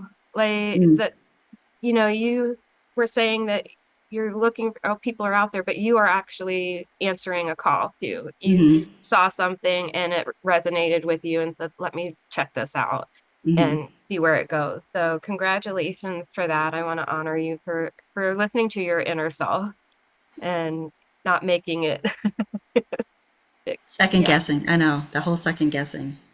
right. And Yes, what that that'll also cause some means is, hesitation. yeah, you're finding that higher frequency, and that means you're then attracting. So it's not just Exactly. random people are showing up. It's like, Exactly. oh, I've raised my frequency, and then that shows up because it's always been there. It's just you. So it is an acknowledgement of you Yes. Okay. Yeah, sure. very deeply. Thank you Yes. for that. But yeah, there's this I don't know if it's a leg time, but there's this gap time from when things shed before the next thing comes in. And it's like, it's really uncomfortable. And Mhm. that's happened a number of times these last 18 years, but this last 2025 was pretty big. So it's like, yeah. Well, and I think that's so true. Like, I think we all have felt that unease or the uncomfortableness of stepping into something different than what we've done in the past or been in the past. And people react different because we're acting different and that it causes tension or whatever. But Mhm. to really, I can't remember what I was going to say, but Well, just to add to that, you can't go against what your soul calling is. I mean, in 2008, when I had this massive experience, it's like I knew that part of the reason I'd gotten so ill, and the autoimmune is my story too, Diane. So, but part of the reason I'd gotten so ill is because I'd been denying. Although I was still led, so I was a teacher for a number of years, and that was all training for me to do what I'm doing now, of course. But at the same time, I was still denying. I was still playing that role that my family wanted me to play. And when I finally had this experience and I couldn't play that role anymore, that started this whole snowball of. And so what happened in 2025 is I finally stepped into that. They don't like me anyway, so I'm going to go ahead and just do me anyway. So that's kind of what's Awesome. been. That was like, I think in October or August, September, I finally came to that epiphany. And so, thank you, Vicki. Um, that's what's propelled me. And I'm starting to find these people like you guys finally, because I finally was able to let that go somewhat. Yeah. And I think it's you said to the universe, I'm ready. I'm ready to Yes. start knowing me and Hmm. standing in my true self. Hmm. how beautiful the community is to recognize and to witness and to help us through those thresholds of change and of fear or whatever it might be, from the knowing to the doing in that gap. Really being the power of sisterhood, in our case, is unmatched. Like that really is the key to fulfilling our calling and our purpose, is when we are supporting each other and celebrating each other versus the competition and the comparison. And I have better reels than you and I have more followers than you and all. It doesn't matter. Like, it really doesn't matter. So really tearing apart, like, us in our wise years have learned that that's not what matters. And that really it is that connection. And we are connection starved in our humanity, in our society right now. It is that isolation in 2020 became so real, Mm-hmm. and it really amplified things that were happening.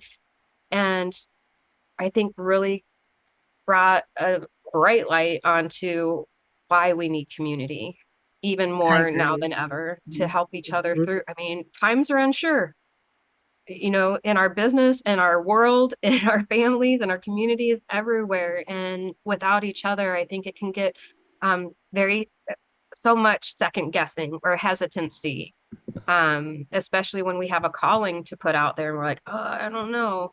But if we can help each other to recognize our talents and our strengths and what we're called to do and go out and do it, that it helps all of us in these times of uncertainty. I love that. So, So, anybody else recognize anything about what one thing you recognize about yourself today? and I put in the chat, when Kathy and you were talking, when we rise together. So for anyone that's on video, just so you know, it's in there. For our mastermind, I always like to say, it takes a village to raise a child, but it takes a mastermind to raise a mission. So, and that's really that purpose of that community, is to help each other fulfill our missions. Vicky, you had your hand raised. Yeah, I think, and I've spoke lots here about these epiphanies I've had today, but really I think what I've realized is that there is another layer gone, and I am closer to knowing who I am. And I almost got out of here without crying. No way. Almost, almost. Yeah. Yeah. It's just to really start to see me, is to see how far I've come. I can see I've got a ways to go, but I can see the path. That's it. I could see the path. I'm closer to me. Pretty exciting. That is awesome. I love that. Where's my reactions? Can I react Yeah. to something? And sometimes it's important to remember you only have to see the path where you are, right? It's that light that you can see where you are. Sometimes it's beautiful to have this vision, but don't hold so tightly to that. Allow yourself to step into the unknown, but know that your path will be lit for every step that you're making. I like headlights. Like Montana, I'm sure is very dark, as it is here in in northern Michigan at night. There's not a lot of lights, so it's very dark, and you got to rely on the headlights, right, at night. And if I haven't been somewhere before, I have to rely, like, the road is still going to be there, even beyond what the headlights can see. So you don't have to know the whole way. The headlights don't have to light the whole path home. It just the next few steps ahead, and that's it. So I think that's where we are in discovering who we are. We don't need to know everything, but we need to know what's next. And that comes with divine timing, and it's magical how that all happens. But And the natural entrepreneur is being able to do that, right? Feeling natural, feeling it's that beingness. And in that full day, we're able to really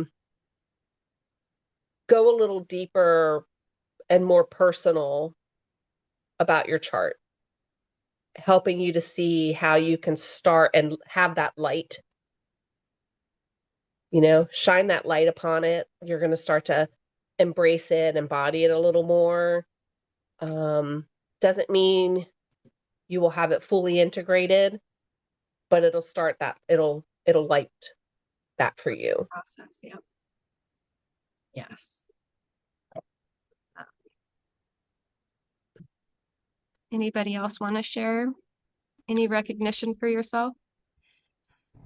Yeah, Diane?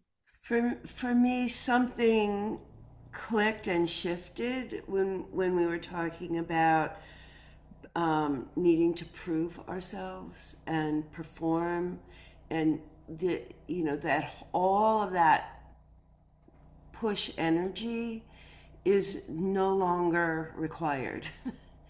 And I really feel like, I mean, especially in this last week, confronting myself, I really feel like I've been wanting to throw in the towel. But something today, and I think, Kathy, when you were talking about shedding skins, I didn't realize that I've been shedding a skin. Like I've been in the snake energy, and my Chinese being is the horse. So like I'm moving back into my own natural energy. I'm also triple Sagittarius. So remember back in the olden days, we were really into astrology and I was a triple Sag.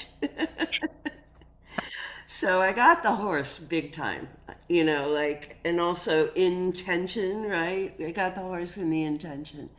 And so I feel really re-inspired. It's also the energy that I feel like that I do give people when I'm really in myself, in my I am, there is a be soul inspired energy that I can bridge for people or offer. So that's when I know I'm really standing in my own truth, that I'm being in that insight and inspiration energy. So thank you. It's been beautiful to be here with all of you. thank you so much, Diane. Something Diane just said, the importance of presence, um, in bringing the work forward, to be in your presence, in the I am in your presence. Yes. And that presence is you standing in your power, not worried about what you're going to say next. That's when you channel, is when you're not worried about all that stuff. And in human design, here's a little bit of a difference. So for some people, it's good to have this bullet point, right? Of like, I know I have to hit these marks. I know this is what I want to share, but I don't need to practice it. I just need the highlights so that it's just going to come through me. For some people, that their chart is more, I need the transcript. I need to have a teleprompter. I need to be able to see that and move with it. And it's like, what works for you? I was one of my mentors she had a mastermind and I was a participant in it. And that was her. She does her stuff and she needs the teleprompter. And then I was doing a talk at a summit and I said, I basically know what I want to talk about. That I have my highlights. I've, kind of, read through it. I was like, but I don't practice. I said, because then that just makes me feel pressure and it doesn't come naturally to me. And she's like, oh, I can't do that at all. She's like, I need to have it all laid out. I have a screen and then I have another screen that has all the stuff on it. And that's the way she has to work. But it's the beauty of it is stepping into, oh, well, this works fine for me. There's a part of me that says, you need to be prepared. You need to have it all, There's that piece of me. I have 6-line ones in my chart. So that part of me wants that foundation. I need to know. I have to research. I have to do all this stuff. And I can go, okay, thank you. I understand you're here, but this is my energy. This is, having done that, wonderful. Now I can just show up. Because if I show up with the energy of having a teleprompter, having to read or hit the marks, my heart races, I feel pressure. I'm like, it does not work for me. And then I'm like talking and I'm shaking and I'm like, oh, right. It's amazing how different it feels when I just started being me. It's so true. Oh my gosh. And understanding It's the parts weird. of me that needed a little bit of something else, but to know that, okay, you can have that, but then this is how we're showing up because this is what my energy is. Mhm. I have one last question for you all. If you trusted your natural way of working more, if you trusted it more, what might change in your business? Good question. Yeah, if you trusted your natural way of working more, what might change in your business?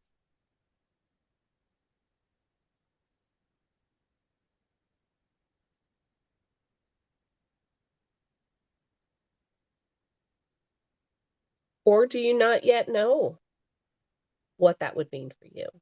Like, that's okay to not know as well.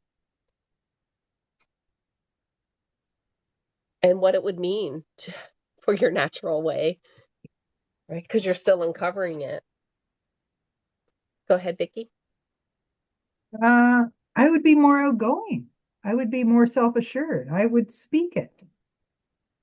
Yeah. With conviction. I hear conviction. Your Yeah. conviction. Yeah. Yeah, absolutely. I can say it in this room. I want to get beyond the wall. Right? Yeah. Yes.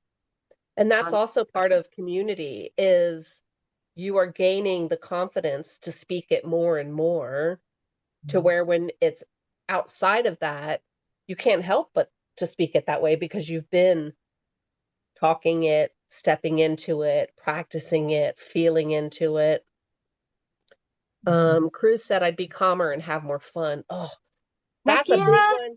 The fun, I can tell you, as a 4-6 manifesting generator, I have often, if somebody asks me, what do you do for fun? I'm like, work? Like, like what? What do you mean? hmm I have to remind myself to have fun, to We implement actually, play. yeah, we actually implement that. We have a whole week every month in our mastermind where we do a celebration and self-care week. So that it's about having fun and celebrating where we're at because we know we have a long way to go still, right? Like Vicki was saying, I know where I've come, but I still have a long way to go. But let's celebrate right now and how far you've come and celebrate that. And yet to be calmer and have more fun. Oh, like my system just took a deep breath, like that Right. calm warmth, like, yeah. And it has a similar feeling to that surrender, having that calmness and that surrender, feel like I know I can be calm about this because I know it's going to work out just as it should. Yes, I love and have Yeah. we are supposed to love what we do. And I have don't know fun if with you, it. I don't know if Yeah. you knew that or not, but we're kind of built that way. We're not supposed to just, you know, drag it to the end and this is what I gotta do and be miserable till the end of my life. Like, no, have fun. And Dale said I would be more consistently in the flow. Mm, yeah. Yes. I love that. What does that look like on a daily basis for you, Dale?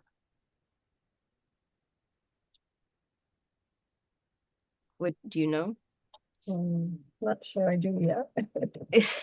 Right. You just know that it would be better. Yeah. Yes, absolutely. And I think sometimes we may have this preconceived idea that it has to look a certain way to be in flow, Mm, right? Think of a river. A river is flowing. That doesn't mean it's not going over rocks. That doesn't mean it doesn't have any of the rapids that it comes through, but it's still in flow. So it's what you're making those other times mean doesn't mean you're out of flow. Are you trying to build a dam? right? Because it does take away from, if you think it's supposed to, what do they call that when you, at the parks, there's a thing you go on a floaty, a lazy river, Oh, really? right? So are you thinking that that's what it has to look like? That it's just this Mm. river that's just smooth and going, and that's what it means to be in flow? Or is it you're still in flow even when things are a little like, oh my gosh, a little chaotic, a little more, because every time you're stepping into something new, stepping into the unknown, it can feel a little Mm. rocky. That doesn't mean you're out of flow. Maybe it means you're just stepping into that flow, into a new flow.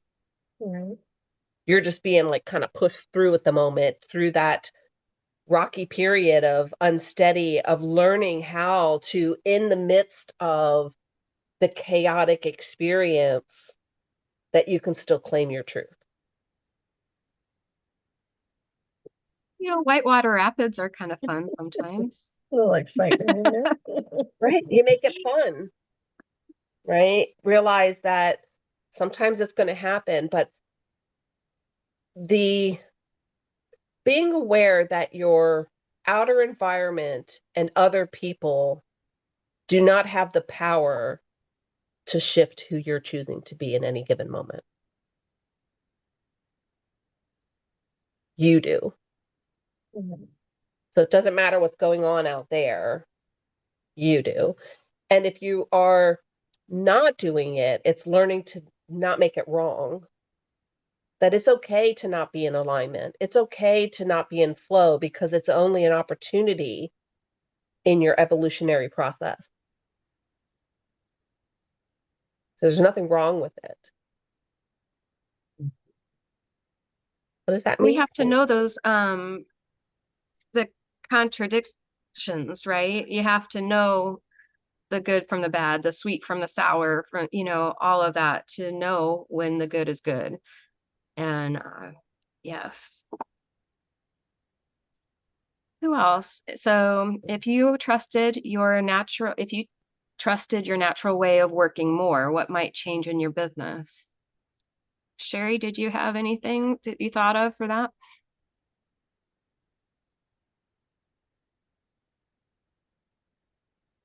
Calling you guys out now.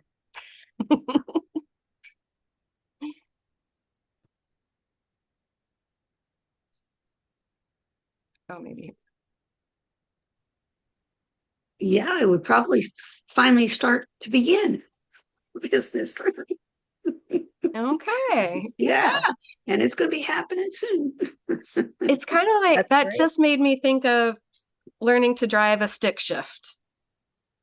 The start, the stop, the start, the stop, the hesitation, the second guessing, that I don't know, and this isn't clear, and then you get used to it, and then it's just like you don't even know the gears are shifting. Yeah, love it. I think of weird things. It's okay. Who else? What do you think, Kathy? Or did you already saw it? I agree with Cruz. Calmer, more fun. Being confident to put myself out there more, but yeah, the calmer and having more fun, just because you are calmer.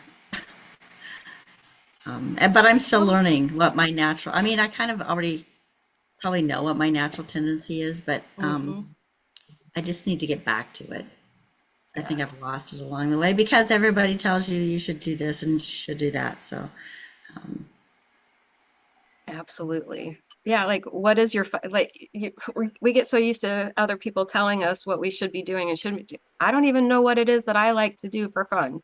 Because everybody else tells oh, me I should do this for fun and that for fun or whatever. Get back to you. Yes. and I love Yep. your stick shift analogy because having that's what I learned to drive on, and that's exactly what it Yeah. feels like now with this business thing. You're so right. Yes. It does. I feel that. Yeah. You think you just get going and then it stalls out. Yeah. Right. You have to do it again. Like, yep. Don't park And on a hill. Yeah. yeah. But the great thing when you start to realize that that sometimes is just the natural process of Yes. business. Hmm. Like I'm learning that. that opens up so much more road for you to travel, right? It's not that you did it wrong. It's just like, okay, now I'm stepping into the new way to do the clutch. Now I'm stepping in the new way. You know, the model's been upgraded. There's some change. I gotta adjust. I gotta change this. I gotta. Sometimes the natural process is, all right, I need to step back and evaluate a little bit, and then I can step back in. Sometimes it's just And you're that's running been full my force. whole MO. Yeah. Learning. I was always the one, but I got a kick out of it, but I was always the one that would do my homework. But I would do this, I thought so much differently than everybody else, but I really got a kick out of the process. So I was okay spending it a couple hours doing my homework. But I learned later when I was a teacher and learned about learning styles and things, that that's just what I need to be able to process. But then once I get it, I've got it. So I'm okay with my speed right now, but a lot of coaches and other people are like kind of frustrated with me because I won't like just dive in. It's like, but I can't just dive in. I have to figure out how the crystal singing bowls can go across the airwaves without hurting everybody's ears. There's all these parts. It's like, anyway, yeah, so I'm okay with my process. It just appears slower than the norm, but it's exactly what I need, that slower That pace. that reminds me of a good lesson that I have learned as well. Like seeing in the corporate world or network marketing or wherever it is, they always parade the top people across the stage, the fastest people that went from 0 to 500 million overnight and blah, Yeah. blah, blah. And then it does cause that comparison and like, well, what's wrong with me? Why can't I do that? I want to do that. Why can't I do that? And in reality, that's not really the majority of people. And Hmm. we're made to believe that you should be able to do the same. And yes, you can, but it's going to be a different path. Exactly. Because Yes. usually in those scenarios, in the little print that you can barely read, it says results are not usual and Yeah, customary, right? results are atypical. Yeah, Yeah. exactly. And for me as a projector, Plus, the things other do thing go I've learned, slower. yeah, and the other thing I've learned is like in that kind of an example, because teaching school, there was always that kind of thing too, but the long-term effects that I have versus the person that did that overnight success, my long-term success and effects are sound and solid, where Mhm. they will not necessarily be for those people that are Yeah. those overnight But success the ones. other So, thing is they may appear to be an overnight success, but we have no idea the years how and long it took them. years and Hmm. years that were Hmm. before that 1 year where they started working and then it all broke loose. But they may have had 10 years Exactly. Yeah. of Besides, struggle, mhm. of trying the wrong thing, right? We're not hearing about all that, because that person was like, "No, you're going to go from this to this," and Yeah, overnight. Yeah. yeah. It's like, Uh, So Are, again, it are, comes back to giving yourself grace, mhm. grace to be where you are, grace to stand in your own energy, compassion with yourself, and know that it doesn't have to be just because you told me I had to do it that way. Mhm. mhm. Make 100 calls in a day. Like, That's not going to happen. no. It was like that Yeah. doesn't work for me. And I've literally had them, I shared one time, I had one mentor who I said something and she's like, that's not going to work. You can't do it that way. But she didn't help me to understand why she's saying that. She didn't help me to figure that out. It was just like, no, Hmm. and just kind of blew me off. Another one told me I should go get mental help because I was not master of community and this other, like she went down a couple and I was like, what? Like, Wow. Yeah. Yeah. Mm-mm. so it's amazing what's out there, but knowing when you're bringing your frequency up and you're starting to step into who you are, you'll attract and you'll start to then have that community that supports you in your growth and not making it mean something if you're not up here when someone, when you're here, or vice versa, or saying, look at her, right? You celebrate, but it's not like this person's any less because you're not there. Like I shared earlier, when I was in this, it was years ago, and he said, what's wrong with you if you're not doing it already? I was like, why would you say that to people? Like, I don't understand it. You know? Yeah. Yes, Sherry, this Yes. will be this is being recorded and we'll put it out for everybody to have the replay. And again, we have loved this conversation. I love getting together with like-minded women where we can talk about being channels to the singing bowls, and it's like, and not feel weird about it. Like, I completely understand where you're coming from. Does anybody, before we close, is anybody else want to share what might change in their business or what really stuck out for them today? Anything else? I know we didn't get to hear from Laura or Joanne and might have some other things going on. Just want to give Yeah, I know some opportunity. people were not able to be on screen Present. Yeah, and present, but that's like we said, everyone's totally going to get the fine. replay, share it, watch it. It's yours forever to have as long as you have the link. Um, we're not putting a timeline on it. Yeah. But yeah, we would love to see you all at the Natural Entrepreneur, because it's Yeah. all about Oh, learning how to do business your way. And when we're in there, what I get so excited about is I'll get to like look at your charts, and that's the fun part, is that's the fun helping part. you see you in a new way, Yes. in a new Yes. that's exciting. Yes. I love that. It's the new And perspective we can put on ourselves. I just put if the link again in the chat. Again, before midnight tonight, you get a free VIP upgrade with your $47 ticket.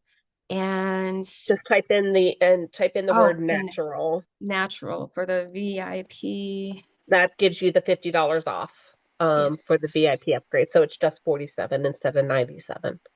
So I just have a question because you said that that VIP day was on the 14th. There's No. two. Go ahead. Okay, good, Oh, because I have a prior full day class on that day, so, so the full day is on the 16th, right, which is a Monday, and it's right. 11 a.m. to 6 p.m. We have a pre-event power session, which will be recorded. And that mainly is to just prepare you, answer any questions, make sure you understand how to use the custom GPT. It's things like that. And it's just kind of very casual. We're talking and sharing, So helping that's you. recorded. So if I'm That's not there, it's recorded. okay. Yep. Okay.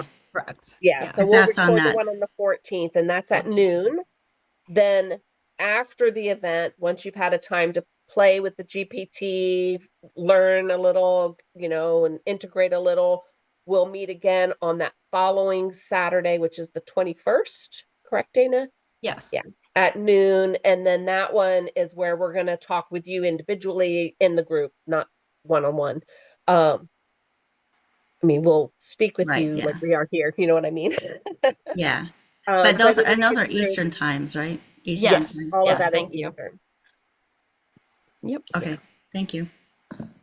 Welcome. All right, ladies, it has been so wonderful and it has filled my soul to be with you today. Thank you so much for making this what it was and being a part of it and contributing. We so appreciate your presence and we hope to see you. I hope that you'll join us on the 16th.